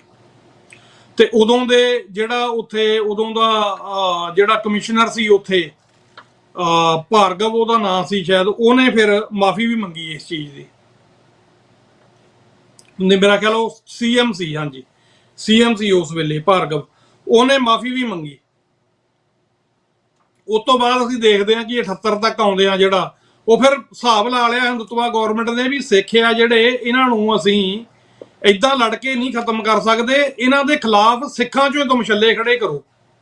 ਉਹਨਾਂ ਨੇ ਫਿਰ ਸੈਕਟ ਤਿਆਰ ਕੀਤੇ, ਉਹਨਾਂ ਚੋਂ ਇੱਕ ਸੈਕਟ ਜਿਹੜਾ ਉਹ ਨਿਰੰਕਾਰੀ ਦੇ ਸੈਕਟ ਦੇ ਤੌਰ ਤੇ ਇਹਨਾਂ ਨੇ ਤਿਆਰ ਕੀਤਾ, ਜਿਹਨੇ ਫਿਰ ਸਿੱਖਾਂ ਨੂੰ ਚੜਾਉਣ ਦੇ ਲਈ ਜਿਹੜੀ ਆ ਉਹ ਹਰ ਸੰਭਵ ਯਤਨ ਕੀਤਾ, ਸਿੱਖਾਂ ਨੂੰ ਉਕਸਾਉਣ ਦੇ ਲਈ ਹਰ ਸੰਭਵ ਯਤਨ ਕੀਤਾ। ਉਹਨਾਂ ਯਤਨਾਂ ਦੇ ਵਿੱਚ ਉਹਨਾਂ ਨੇ ਗੁਰੂਆਂ ਦੇ ਬਾਰੇ, ਗੁਰਬਾਣੀ ਦੇ ਬਾਰੇ ਬੜੀ ਭੱਦੀ ਸ਼ਬਦਾਵਲੀ ਵਰਤਣੀ ਸ਼ੁਰੂ ਕੀਤੀ। ਗੁਰੂ ਗ੍ਰੰਥ ਸਾਹਿਬ ਜੀ ਦੇ ਜਿਹੜਾ ਉਹ ਕੰਪੀਟੀਸ਼ਨ ਦੇ ਵਿੱਚ ਉਹਨਾਂ ਨੇ ਇੱਕ ਬਨੌਟੀ ਜਿਹੜੇ ਗ੍ਰੰਥ ਉਹ ਆਪਣੇ ਉਹਨਾਂ ਨੇ ਕਿਤਾਬ 'ਚ ਜਿਹੜੇ ਆ ਉਹ ਛਾਪੇ। ਉਹਨਾਂ ਨੇ ਫਿਰ ਸਿੱਖਾਂ ਦੀ ਹੀ ਰੀਸ ਕਰਦੇ ਆ, ਜਿਹੜੇ 7 ਸਿਤਾਰੇ ਨੇ ਉਹ 5 ਪਿਆਰਿਆਂ ਦੀ ਆਪੋਜ਼ਿਟ ਜਿਹੜੇ ਉਹ 7 ਸਿਤਾਰੇ ਜਿਹੜੇ ਆ ਉਹ ਸੱਜਣੇ ਸੀ। ਉਹਦਾ ਪ੍ਰੋਗਰਾਮ ਉਹਨਾਂ ਨੇ ਅੰਮ੍ਰਿਤਸਰ ਦੇ ਵਿੱਚ ਰੱਖਿਆ ਤੇ ਉਸ ਪ੍ਰੋਗਰਾਮ ਦੇ ਵਿੱਚ ਜਿਹੜਾ 1978 ਦੀ ਵਿਸਾਖੀ 13 ਅਪ੍ਰੈਲ ਨੂੰ ਜਿਹੜਾ ਉਹ ਸਿੰਘ ਫਿਰ ਸ਼ਾਂਤਮਈ ਜਿਹੜਾ ਉਹ ਰੋਸ ਮੁਜ਼ਾਹਰਾ ਜਿਹੜਾ ਕਰਨ ਗਏ ਵੀ ਤੁਸੀਂ ਇਹ ਠੀਕ ਨਹੀਂ ਕਰ ਰਹੇ, ਪਰ ਉਸ ਸ਼ਾਂਤਮਈ ਰੋਸ ਮੁਜ਼ਾਹਰਾ ਕਰਦੇ ਸਿੱਖਾਂ ਦੇ ਉੱਤੇ ਗੋਲੀ ਚਲਾ ਕੇ ਉੱਥੇ 13 ਸਿੰਘ ਜਿਹੜੇ ਆ ਸ਼ਹੀਦ ਕੀਤੇ ਤੇ 78 ਸਿੰਘ ਆ ਉਹਨਾਂ ਨੇ ਉਹ ਜ਼ਖਮੀ ਕੀਤੇ। ਤੇ ਫਿਰ ਇਸੇ ਬਾਦਲ ਦਾ ਯਾਰ ਜਿਹੜਾ ਜੁੰਡੀ ਦਾ ਉਹ ਉਮਰਾ ਨੰਗਲ ਆ ਜਿਹੜਾ, ਉਹਨੇ ਫਿਰ ਆਪਣੀ ਗੱਡੀ ਦੇ ਵਿੱਚ ਉਹਨਾਂ ਦੇ ਬਾਬੇ ਨੂੰ ਜਿਹੜਾ ਨਿਰੰਕਾਰੀਆਂ ਦੇ ਸੈਕਟ ਦੇ ਸੋ ਕਾਲਡ ਬਾਬੇ ਨੂੰ ਉਹਨੂੰ ਪੰਜਾਬ ਚੋਂ ਸੇਫਲੀ ਬਾਹਰ ਕੱਢਿਆ। ਸੋ ਇਹ ਗਦਾਰੀਆਂ ਜਿਹੜੀਆਂ ਇਹਨਾਂ ਦੇ ਖੂਨ ਦੇ ਵਿੱਚ ਆ, ਇਹ ਉਦੋਂ ਹੀ ਜਿਹੜੇ ਆ ਉੱਥੋਂ ਦੇ ਇਹ ਚੱਲੇ ਆ ਰਹੇ ਆ। ਕਿਉਂਕਿ ਜਦੋਂ ਤੁਸੀਂ ਹੈ ਨਾ, ਜੇ ਮੈਂ ਹੁਣ ਦੇਖੋ, ਜੇ ਅਸੀਂ ਆਪਾਂ ਆਪਣੇ ਆਪ ਨੂੰ ਸਿੱਖ ਕਹਿੰਦੇ ਆ ਤੇ ਸਾਨੂੰ ਸਿੱਖੀ ਦੇ ਉੱਤੇ, ਸਿੱਖੀ ਪਰੰਪਰਾਵਾਂ ਦੇ ਉੱਤੇ, ਸਿੱਖ ਮਰਿਆਦਾ ਦੇ ਉੱਤੇ ਖਰੇ ਉਤਰਨਾ ਚਾਹੀਦਾ। ਐਸੇ ਤਰ੍ਹਾਂ ਜਿਹੜੀ ਪੋਲੀਟੀਕਲ ਪਾਰਟੀ ਆ ਤੁਹਾਡੀ, ਤੁਸੀਂ ਇਸੇ ਲਈ ਜੁਆਇਨ ਕਰਦੇ ਆ ਨਾ ਕਿ ਤੁਹਾਡੇ ਮਨ ਦੇ ਵਿੱਚ ਉਸ ਪੋਲੀਟੀਕਲ ਪਾਰਟੀ ਦੇ ਪ੍ਰਤੀ ਜਿਹੜੀ ਆ ਉਹਦੇ ਕੀਤੇ ਗਏ ਕੰਮਾਂ ਦੇ ਪ੍ਰਤੀ ਹਮਦਰਦੀ ਆ, ਜਾਂ ਤੁਹਾਡੀ ਫੁੱਲ ਸਪੋਰਟ ਆ। ਤੁਸੀਂ ਇਹ ਸੋਚਦੇ ਹੋ ਕਿ ਮੈਂ ਆਪਣੀ ਜਿਹੜੀ ਆ ਧਿਰ ਉਹ ਚੁਣਨੀ ਆ ਜਿਹਦੀ ਸੋਚ ਮੇਰੇ ਨਾਲ ਮਿਲਦੀ ਹੋਵੇ।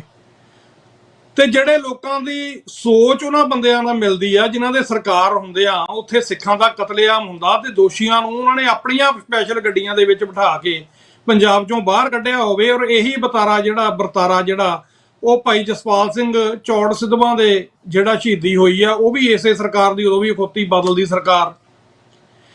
ਉਹ ਬਾਦਲ ਜਿਹੜਾ ਦਿਨੇ ਤਾਂ ਜਿਵੇਂ ਅੱਜ ਹੋ ਰਿਹਾ ਨਾ ਸਾਰਾ ਕੁਝ ਵਰਤਾਰਾ, ਉਦੋਂ ਹੀ ਹੁੰਦਾ ਸੀ। ਇਹ ਵੀ ਉਸੇ ਕੈਟਾਗਰੀ ਦੇ ਦਮਛੱਲੇ ਆ ਜਿਹੜੇ ਅੱਜ ਵਾਲੇ ਆ। ਉਹ ਦਿਨੇ ਤਾਂ ਜਿਹੜਾ ਬਾਦਲ ਸੀ ਉਹ ਸਿੱਖਾਂ ਦੇ ਭੋਗਾਂ ਤੇ ਜਾਂਦਾ ਰਿਹਾ, ਖਾੜਕੂਆਂ ਦੇ ਭੋਗਾਂ ਤੇ ਜਾਂਦਾ ਰਿਹਾ, ਉੱਥੇ ਕਹਿੰਦਾ ਰਿਹਾ ਸਾਡੀ ਸਰਕਾਰ ਬਣਨ ਤੇ ਬਦਲੇ ਲਵਾਂਗੇ, ਅਸੀਂ ਸਜ਼ਾਵਾਂ ਦਵਾਵਾਂਗੇ। ਔਰ ਰਾਤ ਨੂੰ ਉਹ KPS ਦੇ ਗਿੱਲ ਦੀ ਕੋਠੀ ਦੇ ਵਿੱਚ ਬਹਿੰਦਾ ਹੁੰਦਾ ਸੀ। ਇਹ ਗੱਲਾਂ ਹੁਣ ਲੁਕੀਆਂ ਛਿਪੀਆਂ ਤਾਂ ਨਹੀਂ।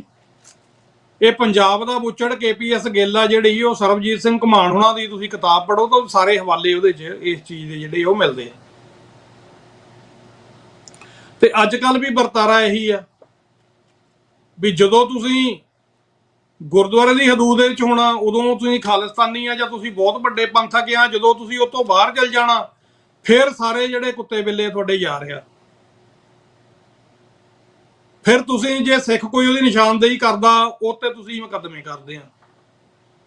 ਸੋ ਇਹੀ ਵਰਤਾਰਾ ਉਦੋਂ ਦਾ। ਸਾਨੂੰ ਸੋਚਣਾ ਪੈਣਾ ਕਿ ਸੋਚ ਖੜੀ ਕਿੱਥੇ ਆ ਸਾਡੀ। ਇਹ ਨਾਲ ਦੀ ਨਾਲ ਅਸੀਂ ਐਨਾਲਾਈਜ਼ ਕਰੀ ਜਾਣਾ, ਆਪਣੇ ਆਸਾ ਪਾਸਾ ਜਿਹੜਾ ਦੇਖੀ ਜਾਣਾ ਕਿ ਕੀ ਸਾਨੂੰ ਲੋਕ ਉਸੇ ਤਰ੍ਹਾਂ ਰਾ ਮਟੀਰੀਅਲ ਬਣਾ ਕੇ ਤਾਂ ਨਹੀਂ ਯੂਜ਼ ਕਰ ਰਹੇ ਜਿਸ ਤਰ੍ਹਾਂ ਬਾਦਲ ਨੇ ਕੀਤਾ ਪਹਿਲਾਂ, ਜਾਂ ਜਿਸ ਤਰ੍ਹਾਂ ਆ ਸੋ ਕਾਲਡ ਅਮਰਿੰਦਰ ਨੇ ਕੀਤਾ ਪਹਿਲਾਂ। ਇਹਦਾ ਵੀ ਬੜਾ ਪਹਿਲਾਂ ਬਣਾਇਆ ਗਿਆ ਸੀ ਹੋਊਗਾ ਜੀ, ਇਹਨੇ ਤਾਂ ਇਹ ਪਾਣੀਆਂ ਦਾ ਰੱਖਾ ਜੀ, ਇਹਨੇ ਜਿਹੜਾ ਉਹ ਉੱਥੇ ਅਸਤੀਫਾ ਦੇ ਦਿੱਤਾ ਜੀ। ਇਹ ਬੰਦਾ ਖਾਲਿਸਤਾਨ ਐਲਾਨਨਾਮੇ ਦੇ ਉੱਤੇ ਖਾਲਿਸਤਾਨ ਦੀ ਸਹੁੰ ਖਾ ਕੇ ਇਹ ਬੁਟਰਸ ਘਾਲੀ ਨੂੰ UN ਦੇ ਸੈਕਟਰੀ ਜਨਰਲ ਨੂੰ ਖਾਲਿਸਤਾਨ ਦੇ ਨਾਂ ਦੇ ਉੱਤੇ ਮੰਗ ਪੱਤਰ ਦੇ ਕੇ, ਇਹ ਸਾਰੀ ਜੁੰਡਲੀ ਇਕੱਠੀ ਸੀ ਉਦੋਂ ਮਾਨ ਸਾਹਿਬ ਦੇ ਨਾਲ, ਇਹ ਆਜ਼ਾਦੀ ਦੇ ਫਰਮਾਨ ਜਿਹੜੇ UN ਨੂੰ ਦੇ ਕੇ ਤੇ ਮੁੜ ਕੇ ਫਿਰ ਇਹ ਕਹਿੰਦੇ ਵੀ ਖਾਲਿਸਤਾਨੀ ਆ ਜਿਹੜੇ ਉਹ ਅੱਤਵਾਦੀ ਆ। ਮੁੜ ਕੇ ਇਸੇ ਕੈਪਟਨ ਨੂੰ ਜਿਹੜਾ ਕਾਂਗਰਸ ਦੇ ਦਲਾਲ ਨੂੰ, ਇਹਨੂੰ ਫਿਰ ਜਿਹੜਾ ਸਰਦਾਰ ਹਰਜੀਤ ਸਿੰਘ ਸੱਜਣ ਆ ਉਹ ਤੋਂ ਚਿੜ ਹੋ ਗਈ ਵੀ ਇਹ ਤਾਂ ਜੀ ਖਾਲਿਸਤਾਨੀ ਆ। ਸੋ ਜਿਹੜੇ ਬੰਦੇ ਇਹਨਾਂ ਦੀ ਲੈਗੇਸੀ ਚੋਂ ਆਏ ਆ, ਇਹਨਾਂ ਦੀ ਸੋਚ ਨੂੰ ਟੋ ਕਰ ਰਹੇ ਆ, ਉਹ ਸਿੱਖਾਂ ਦੇ ਸਕੇ ਕਿਵੇਂ ਹੋ ਸਕਦੇ? ਔਰ ਇਹੀ ਹਾਲ ਜਿਹੜਾ ਉਹ ਆਮ ਆਦਮੀ ਪਾਰਟੀ ਵਾਲੇ ਦਾ ਸੀ। ਇਹ ਵੀ ਦੇਖਿਆ ਕਿ ਉਹ ਵੀ ਅਸੀਂ ਜੀ ਕੇਜਰੀਵਾਲ ਨੂੰ ਸੰਗਤ ਦੇ ਰੂਬਰੂ ਕਰਾਂਗੇ। ਆ ਪਿਛਲੇ ਸਮੇਂ 'ਚ ਮੈਂ ਕਰਕੇ ਹਟਿਆ ਗੱਲ। ਪਛਾਣੋ ਇਹਨਾਂ ਲੋਕਾਂ ਨੂੰ ਵੀ ਇਹ ਕੀ ਕਰ ਰਹੇ ਨੇ। ਇਹ ਲੋਕ ਸਿੱਖਾਂ ਦੀਆਂ ਸੰਸਥਾਵਾਂ ਨੂੰ ਰਿਪਰੈਜ਼ੈਂਟ ਕਰਨ ਦੇ ਕਾਬਿਲ ਹੈ, ਜਿਹੜੇ ਕਤਲੋ-ਗਾਰਤ ਭੁੱਲ ਚੁੱਕੇ ਆ, ਜਿਹੜੇ ਭ੍ਰਮਤ ਹੋ ਜਾਂਦੇ ਆ ਥੋੜੇ ਜਿਹੇ ਸਰੀਰ ਦੇਖ ਕੇ ਵੀ ਇੰਨੇ ਕੁ ਸਰੀਰ ਆ ਗਏ ਦੇਖਣ ਤੇ ਅਸੀਂ ਸਾਡੀ ਬੱਲੇ ਬੱਲੇ ਆ। ਤੇ ਜੇ ਕੋਈ ਇਹਨਾਂ ਨੂੰ ਅਪੋਜ਼ ਕਰਦਾ, ਅਪੋਜ਼ ਇਹਨਾਂ ਨੂੰ ਨਹੀਂ ਅਸਲ ਦੇ ਵਿੱਚ ਕਰਦਾ, ਉਹ ਆਪਣਾ ਫਰਜ਼ ਕਰ ਰਿਹਾ। ਜੇ ਕੋਈ ਬੰਦਾ ਆਪਣਾ ਫਰਜ਼ ਨਿਭਾ ਰਿਹਾ ਕਿ ਜੋ ਕੁਝ ਸਮਾਜ ਦੇ ਵਿੱਚ ਹੋ ਰਿਹਾ ਮੇਰਾ ਇਹ ਫਰਜ਼ ਆ, ਮੈਂ ਲੋਕਾਂ ਦੇ ਵਿੱਚ ਰੱਖਾਂ। ਜੇ ਕੋਈ ਉਹ ਕੋਸ਼ਿਸ਼ ਕਰਦਾ ਤਾਂ ਉਹਨੂੰ ਤੁਸੀਂ ਧਮਕੀਆਂ ਦਿਓ, ਉਹ ਬੰਦਾ ਕਾਨੂੰਨੀ ਸਹਾਰਾ ਲਵੇ ਤੇ ਫਿਰ ਤੁਸੀਂ ਅਦਾਲਤਾਂ ਦੇ ਵਿੱਚ ਲੈ ਜਾਓ। ਇਹ ਕਹਿ ਕੇ ਵੀ ਜੇ ਸਿੱਖਾਂ ਦੀ ਗੱਲ ਕਰਦਾ ਬੰਦਾ, ਨਸਲਕੁਸ਼ੀ ਦੀ ਗੱਲ ਕਰਦਾ, ਇਹਦੇ ਨਾਲ ਸਮਾਜ ਦੇ ਵਿੱਚ ਕੜੱਤਣ ਪੈਦਾ ਹੁੰਦੀ ਆ, ਤੁਸੀਂ ਇਹ ਲਿਖ ਕੇ ਦਿਓ ਅਦਾਲਤਾਂ ਦੇ ਵਿੱਚ। ਸਮਾਜ ਦੇ ਵਿੱਚ ਨਫ਼ਰਤ ਫੈਲਦੀ ਹੈ ਇਹਦੇ ਨਾਲ। ਜੇ ਮੈਂ 84 ਦੀ ਗੱਲ ਕੋਈ ਮੇਰੇ ਵਰਗਾ ਕਰੇ, ਜਾਂ TV 84 ਦੇ ਮੰਚ ਤੋਂ, ਜਾਂ ਸਤਲੁਜ TV ਤੋਂ, ਜਾਂ USM ਤੋਂ, ਜਾਂ ਜਿੰਨੇ ਵੀ ਮੀਡੀਆ ਪੋਲਿਟਿਕਸ ਪੰਜਾਬ ਹੈ, ਜਾਂ ਜਿੰਨੇ ਸਿੱਖਾਂ ਦੇ ਮੀਡੀਆ ਜਿਹੜੇ ਚੱਲਦੇ ਆ, ਜੇ ਉੱਥੋਂ 84 ਦੀ ਗੱਲ ਹੋਵੇ ਤਾਂ ਇਹਦੇ ਨਾਲ ਨਫ਼ਰਤ ਫੈਲਦੀ ਹੈ ਜੀ। ਦੱਸੋ, ਇਹ ਇਲਜ਼ਾਮ ਲਾ ਕੇ ਬੰਦਿਆਂ ਨੂੰ, ਜਦੋਂ ਕੋਰਟ ਦੇ ਵਿੱਚ ਵੀ ਇਹਨਾਂ ਦੇ ਜਿਹੜੇ ਆ ਫੈਸਲੇ ਪਲਟ ਦਿੱਤੇ ਜਾਂਦੇ ਆ ਵੀ ਤੁਹਾਨੂੰ ਕੋਈ ਹੱਕ ਨਹੀਂ ਬੰਦੇ ਨੂੰ ਉਹਦੇ ਫਰੀडम ਆਫ ਜਿਹੜਾ ਐਕਸਪ੍ਰੈਸ਼ਨ ਨੂੰ ਰੋਕੂੰ, ਉਹਦੇ ਜਰਨਲਿਸਟਿਕ ਜਿਹੜਾ ਉਹਦੀ ਡਿਊਟੀ ਆ ਉਹ ਕਰਨ ਤੋਂ ਰੋਕੂੰ। ਤੇ ਫਿਰ ਜਦੋਂ ਸਾਰੇ ਖਾਨੇ ਚਿੱਤ ਹੋ ਜਾਂਦੇ ਆ, ਤੁਸੀਂ ਕੋਈ ਤੁਹਾਨੂੰ ਬੰਦੇ ਦੇ ਖਿਲਾਫ ਅਗਲੀ ਪਿਛਲੀ ਕੋਈ ਗੱਲ ਨਹੀਂ ਲੱਭਦੀ, ਫਿਰ ਤੁਸੀਂ ਕਿਰਾਏ ਦੇ ਕੁੱਤੇ ਰੱਖ ਲੈਂਦੇ ਹੋ, ਉਹ ਭੌਂਕਦੇ ਨੇ ਬੰਦੇ ਦੀ ਜਿਹੜੀ ਆ ਉਹ ਕਿਰਦਾਰਕੁਸ਼ੀ ਕਰਦੇ ਆ। ਕੀ ਸਿੱਖਾਂ ਦਾ ਇਹ ਕਿਰਦਾਰ ਆ? ਕਿ ਲੁਕ ਕੇ ਇੱਕ ਦੂਜੇ ਦੇ ਉੱਤੇ ਇਲਜ਼ਾਮਬਾਜ਼ੀ ਕਰਨ, ਜਾਂ ਤਾਂ ਜਿਹੜੀ ਕੋਈ ਗੱਲ ਆ ਬੰਦਾ ਦੱਸੇ ਸਾਹਮਣੇ ਆ ਕੇ। ਇਹ ਤਾਂ ਸਿੱਖਾਂ ਦਾ ਕਿਰਦਾਰ ਨਹੀਂ ਰਿਹਾ ਨਾ ਕਦੀ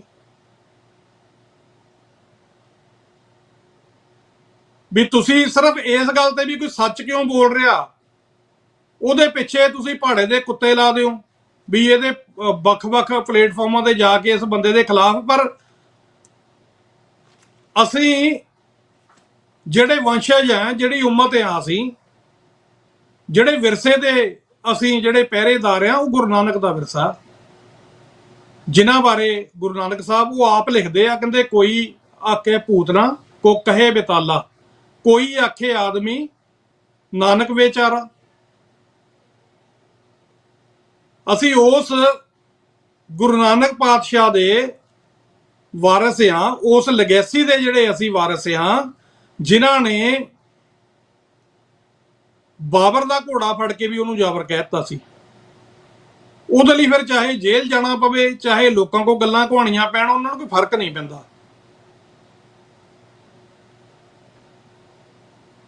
ਇੰਨੀ ਸ਼ਰਮਿੰਦਗੀ ਵਾਲਾ ਕੰਮ ਕਿਉਂ ਕਰਦੇ ਆ? ਇਹਦਾ ਮਤਲਬ ਵੀ ਅਸੀਂ ਆਨੰਦ ਸਾਹਿਬ ਦਾ ਜਿਹੜਾ ਪਾਠ ਆ ਉਹ ਬਸ ਫਾਰਮੈਲਿਟੀ ਲਈ ਕਰਦੇ ਆ, ਜਾਂ ਫਿਰ ਕਰਦੇ ਹੀ ਨਹੀਂ ਪੰਜਾਂ ਬਾਣੀਆਂ ਦੇ ਵਿੱਚ। ਐਸਾ ਕੰਮ ਮੂਲੋਂ ਨਾ ਕੀਜੇ ਜਿਤ ਅੰਤ ਪਛਤਾਈਏ। ਜੇ ਪਛਤਾਵਾ ਹੈਗਾ ਕਿ ਸਾਡਾ ਜਿਹੜੇ ਕਾਲੇ ਕਾਰਨਾਮੇ ਆ ਉਹ ਮੀਡੀਆ ਦੇ ਵਿੱਚ ਡਿਸਕਸ ਹੋ ਰਹੇ ਆ, ਤੇ ਉਹ ਕਾਲੇ ਕਾਰਨਾਮੇ ਤੁਸੀਂ ਕਰਦੇ ਕਿਉਂ ਆ? ਤੁਸੀਂ ਕਿਸੇ ਦੀ ਗੱਲ ਨਾ ਮੰਨੋ, ਤੁਸੀਂ ਗੁਰੂ ਦੀ ਗੱਲ ਤਾਂ ਮੰਨੋ ਨਾ।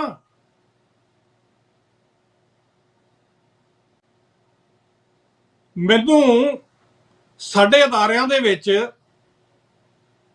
ਸਾਡੇ ਜਿਹੜੇ ਪੂਰਵਜ ਨੇ, ਸਾਡੇ ਯੋਧੇ ਨੇ, ਸਾਡੇ ਸ਼ਹੀਦ ਨੇ, ਉਹਨਾਂ ਦੀਆਂ ਤਸਵੀਰਾਂ ਲੱਗੀਆਂ ਹੋਈਆਂ। ਸਾਡੇ ਅਜਾਇਬ ਘਰਾਂ ਦੇ ਵਿੱਚ ਤਸਵੀਰਾਂ ਲੱਗੀਆਂ ਹੋਈਆਂ। ਮੈਨੂੰ ਇੱਕ ਬੰਦੇ ਦੀ ਤਸਵੀਰ ਦੇ, ਇੱਕ ਯੋਧੇ ਦੀ ਤਸਵੀਰ ਦੇ ਥੱਲੇ ਖੜ ਕੇ ਇਹ ਗੱਲ ਕੋਈ ਬੰਦਾ ਦੱਸ ਦੇਵੇ ਕਿ ਸਾਡੀਆਂ ਨਸਲ ਕੁਸ਼ੀਆਂ ਕਰਨ ਵਾਲਿਆਂ ਦੀ ਲੈਗੇਸੀ ਨੂੰ ਟੋਹ ਕਰਨ ਵਾਲੇ ਬੰਦਿਆਂ ਦੇ ਵਿੱਚੋਂ ਕੀ ਇਹ ਬੰਦੇ, ਤੁਸੀਂ ਪੁਰਾਣੇ ਲੈ ਲਓ ਭਾਵੇਂ ਨਵੇਂ ਲੈ ਲਓ, ਕਿ ਇਹ ਬੰਦੇ, ਅਸੀਂ ਕੈਨੇਡਾ ਦੀ ਗੱਲ ਕਰਦੇ ਹਾਂ, ਚਲੋ ਤੁਸੀਂ ਮੈਨੂੰ ਇਹ ਦੱਸ ਦਿਓ ਕੋਈ ਵੀ ਮੇਰਾ ਵੀਰ ਕਿ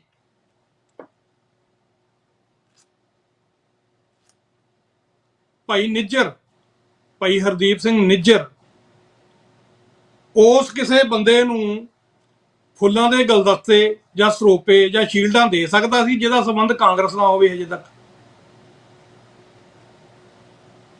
ਫਿਰ ਡਰਾਮੇ ਕਿਉਂ ਵੀ ਅਸੀਂ ਫੋਟੋਆਂ ਉਹਨਾਂ ਦੀਆਂ, ਸਮਾਗਮ ਉਹਨਾਂ ਦੇ ਅਸੀਂ ਕਰਾਣੇ ਆ? ਭਾਈ ਜੋਗਿੰਦਰ ਸਿੰਘ ਦਲ ਖਾਲਸਾ, ਭਾਈ ਗਜਿੰਦਰ ਸਿੰਘ, ਮਾਫ ਕਰਨਾ, ਗਜਿੰਦਰ ਸਿੰਘ ਦਲ ਖਾਲਸਾ, 3 ਟੁਕੜਿਆਂ ਦੇ ਵਿੱਚ ਪਰਿਵਾਰ ਰਿਹਾ ਉਹਨਾਂ ਦਾ। ਕੋਈ ਕਿਤੇ, ਕੋਈ ਕਿਤੇ, ਕੋਈ ਕਿਤੇ।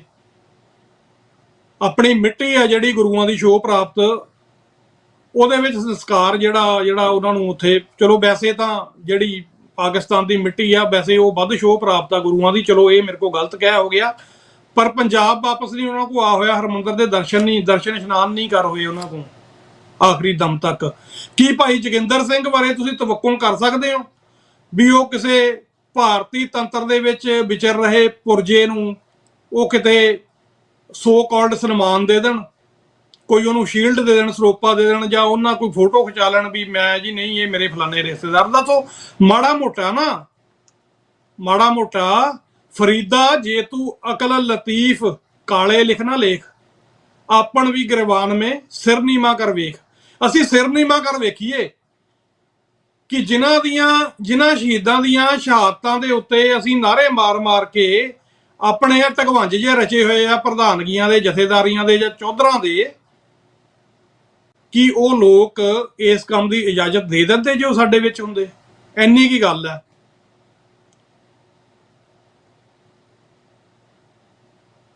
ਇਹ ਤੋਂ ਵੱਧ ਤਾਂ ਕੋਈ ਮੰਗ ਹੀ ਹੈ ਨਹੀਂ। ਜਦ ਤੱਕ ਤੁਸੀਂ ਨਹੀਂ ਇਹ ਕੰਮ ਕਰਦੇ ਉਦੋਂ ਤੱਕ ਤਾਂ ਕੋਈ ਬੇਵਕੂਫ ਨਹੀਂ ਨਾ ਵੀ ਤੁਹਾਨੂੰ ਉਦਾਂ ਹੀ ਗੱਲ ਕਰਨ ਲੱਗ ਪਊਗਾ। ਜਦੋਂ ਕੁਝ ਦਿਖਦਾ, ਜਿਹੜਾ ਵਿਚਰ ਰਿਹਾ ਬੰਦਾ ਸਮਾਜ ਦੇ ਵਿੱਚ, ਜਦੋਂ ਸਮਾਜ ਦੇ ਵਿੱਚ ਇਹੋ ਜਿਹੀਆਂ ਚੀਜ਼ਾਂ ਸਾਹਮਣੇ ਆਉਂਦੀਆਂ, ਉਦੋਂ ਤਾਂ ਉਹਦੀ ਗੱਲ ਕਰਨੀ ਬਣਦੀ ਆ ਕਿ ਨਹੀਂ ਬਣਦੀ?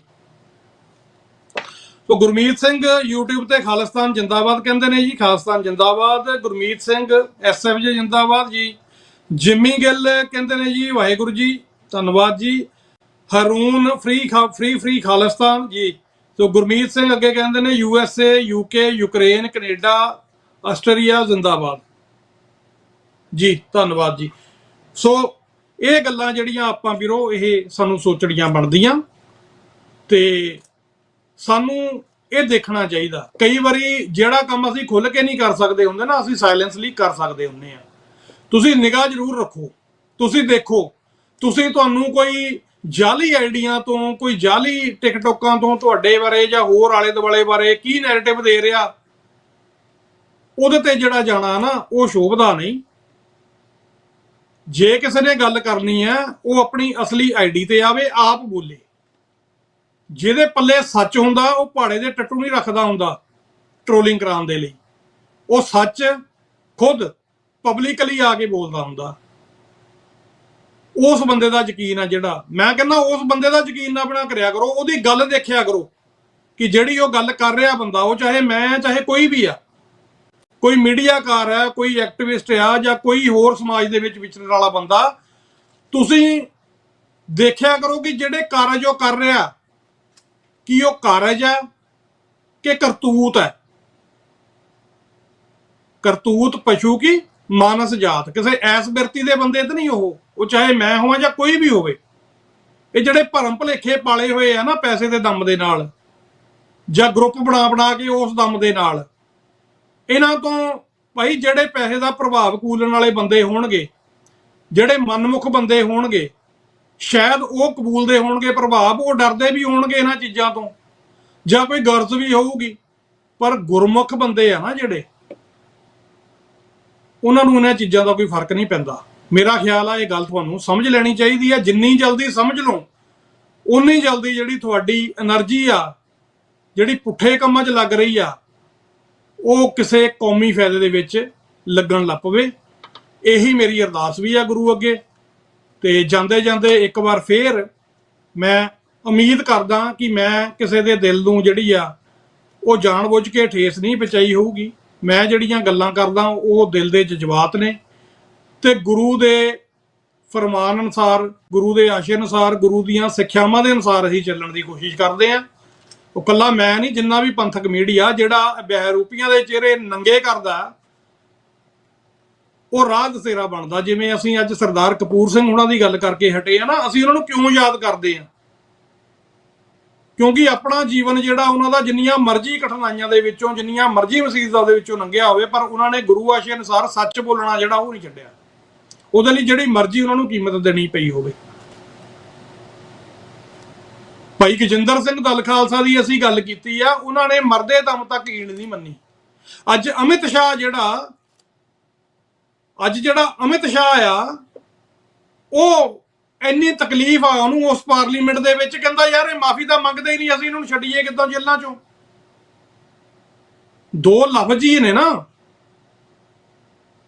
ਕਿ ਸਾਡੇ ਕੋਲ ਗਲਤੀ ਹੋ ਗਈ, 2 3 ਹੋਣਗੀ, ਸਾਡੇ ਕੋਲੋਂ ਗਲਤੀ ਹੋ ਗਈ, ਸਾਨੂੰ ਮਾਫ ਕਰ ਦਿਓ। ਇੱਕ ਲਾਈਨ ਦੀ ਇਹ ਹਰਫ ਆ, ਉਹ ਬੋਲ ਦੇਣ ਤਾਂ ਬੰਦੇ ਬਾਹਰ ਆ ਜਾਣ।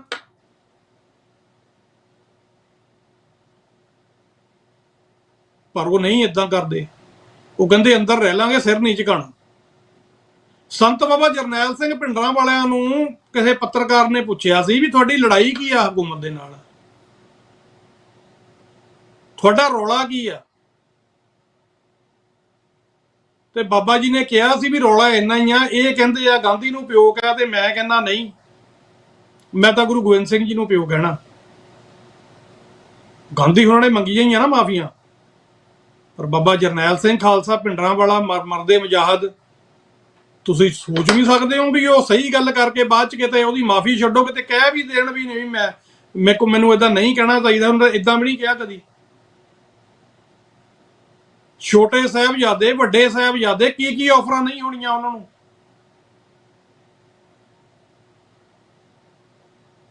ਪਰ ਨਹੀਂ, ਜਿਨ੍ਹਾਂ ਦੀਆਂ ਰਗਾਂ ਦੇ ਵਿੱਚ ਕੌਮੀ ਖੂਨ ਹੁੰਦਾ ਨਾ, ਉਹ ਏਦਾਂ ਸਿਰ ਨਹੀਂ ਝੁਕਾਉਂਦੇ ਹੁੰਦੇ। ਸੋ ਸਾਨੂੰ ਵੀ ਇਹ ਯਤਨ ਜਿਹੜੇ ਆ ਉਹ ਛੱਡ ਦੇਣੇ ਚਾਹੀਦੇ ਆ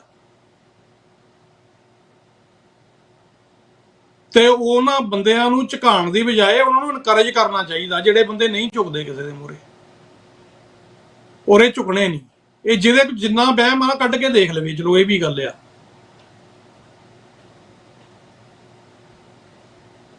ਸੱਚ ਬੋਲਣ ਵਾਲੇ ਸਿਰ ਤੁਸੀਂ ਝੁਕਾ ਨਹੀਂ ਸਕਦੇ ਹੁੰਦੇ। ਇੱਕ ਦੋ ਮੈਸੇਜ ਹੋਰ ਆਪਾਂ ਪੜ੍ਹ ਦਈਏ, ਫਿਰ ਇਜਾਜ਼ਤ ਲਵਾਂਗੇ ਜੀ।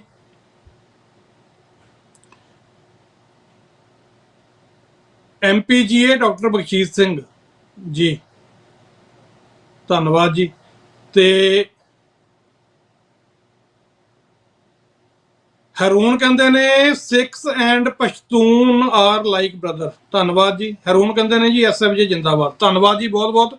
ਸੋ ਇਹ ਹੈ ਜੀ ਅੱਜ ਦਾ ਪ੍ਰੋਗਰਾਮ। ਤੇ ਕੱਲ ਨੂੰ ਜਿਹੜਾ ਅਸੀਂ ਟਰੈਵਲ ਕਰਨਾ ਹੈ, ਤੇ ਕੱਲ ਨੂੰ ਅਸੀਂ ਆਪ ਜੀ ਦੇ ਦਰਸ਼ਨ ਨਹੀਂ ਕਰ ਸਕਾਂਗੇ। ਤੇ ਸਿੱਖ ਕਮਿਊਨਿਟੀ ਜਿੰਦਾਬਾਦ ਜੀ। ਗੁਰਮੀਤ ਸਿੰਘ ਕਹਿੰਦੇ ਨੇ ਸੋ ਅੱਜ ਦੇ ਪ੍ਰੋਗਰਾਮ ਦੇ ਵਿੱਚ ਇੰਨਾ ਹੀ ਜੀ। ਤੋਂ ਮੈਂ ਜਿਹੜੀ 15 ਅਗਸਤ ਵਾਲੀ ਐਡ ਆ, ਮੈਂ ਟੀਮ ਨੂੰ ਕਹੂੰਗਾ ਇੱਕ ਵਾਰ ਜਾਂਦੇ ਜਾਂਦੇ ਜ਼ਰੂਰ ਚਲਾ ਦੇਣ। ਤੇ ਸੋਮਵਾਰ ਨੂੰ ਫੇਰ ਨਵੇਂ ਮੁੱਦੇ ਦੇ ਨਾਲ ਕੋਸ਼ਿਸ਼ ਕਰਾਂਗੇ, ਕਿਸੇ ਨਵੇਂ ਮਹਿਮਾਨ ਨੂੰ ਆਪ ਦੇ ਰੂਬਰੂ ਕਰੀਏ। ਔਰ ਉਦੋਂ ਤੱਕ ਦੇ ਲਈ ਇਜਾਜ਼ਤ ਦੇ ਦਿਓ। ਵਾਹਿਗੁਰੂ ਜੀ ਕਾ ਖਾਲਸਾ, ਵਾਹਿਗੁਰੂ ਜੀ ਕੀ ਫਤਿਹ।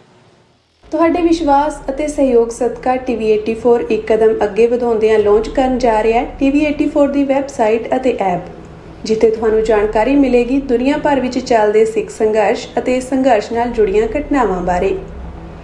ਇਹ ਐਪ ਅਤੇ ਵੈਬਸਾਈਟ 15 ਅਗਸਤ ਦਿਨ ਸ਼ੁੱਕਰਵਾਰ ਸ਼ਾਮ 5 ਵਜੇ ਗੌਰ ਮੀਡੋਜ਼ ਕਮਿਊਨਿਟੀ ਸੈਂਟਰ ਬਰੈਂਪਟਨ ਵਿਖੇ ਲਾਂਚ ਕੀਤੇ ਜਾਣਗੇ, ਜਿੱਥੇ ਖਾਲਿਸਤਾਨ ਅਫੇਅਰ ਸੈਂਟਰ ਦੇ ਸੰਚਾਲਕ ਡਾਕਟਰ ਅਮਰਜੀਤ ਸਿੰਘ ਵਿਸ਼ੇਸ਼ ਤੌਰ ਤੇ ਸਿੱਖ ਰਾਜ ਖਾਲਿਸਤਾਨ ਸੰਘਰਸ਼ ਦੇ ਮੌਜੂਦਾ ਹਾਲਾਤਾਂ ਸਮੇਤ ਬੀਤੇ ਵਰ੍ਹਿਆਂ ਤੋਂ ਸੇਧ ਲੈਂਦਿਆਂ ਭਵਿੱਖ ਦੇ ਸੰਘਰਸ਼ ਦੀ ਰਣਨੀਤੀ ਬਾਰੇ ਅਤੇ ਹਿੰਦੂ ਹਕੂਮਤ ਦੀਆਂ ਸਾਜ਼ਿਸ਼ਾਂ ਬਾਰੇ ਗੱਲਬਾਤ ਕਰਨਗੇ। ਭਾਰਤ ਵੱਲੋਂ ਅਣਗਿਣਤ ਪਾਬੰਦੀਆਂ ਦੇ ਬਾਵਜੂਦ TV84 ਤੁਹਾਡੇ ਤੱਕ ਸਿੱਖ ਸੰਘਰਸ਼ ਅਤੇ ਸਿੱਖ ਰਾਜਨੀਤੀ ਨਾਲ ਜੁੜੀਆਂ ਖਬਰਾਂ ਪਹੁੰਚਾਉਣ ਲਈ ਵਚਨਬੱਧ ਹੈ। ਅਸੀਂ ਆਸ ਕਰਦੇ ਹਾਂ ਕਿ ਤੁਸੀਂ ਅੱਗੇ ਵੀ ਸਾਡਾ ਸਹਿਯੋਗ ਕਰੋਗੇ। ਵਧੇਰੇ ਜਾਣਕਾਰੀ ਲਈ ਤੁਸੀਂ ਸਾਡੀ ਵੈਬਸਾਈਟ www.tv84.com ਤੇ ਜਾ ਸਕਦੇ ਹੋ ਜਾਂ ਸਕਰੀਨ ਤੇ ਦਿੱਤੇ ਨੰਬਰਾਂ ਤੇ ਸੰਪਰਕ ਕਰ ਸਕਦੇ ਹੋ।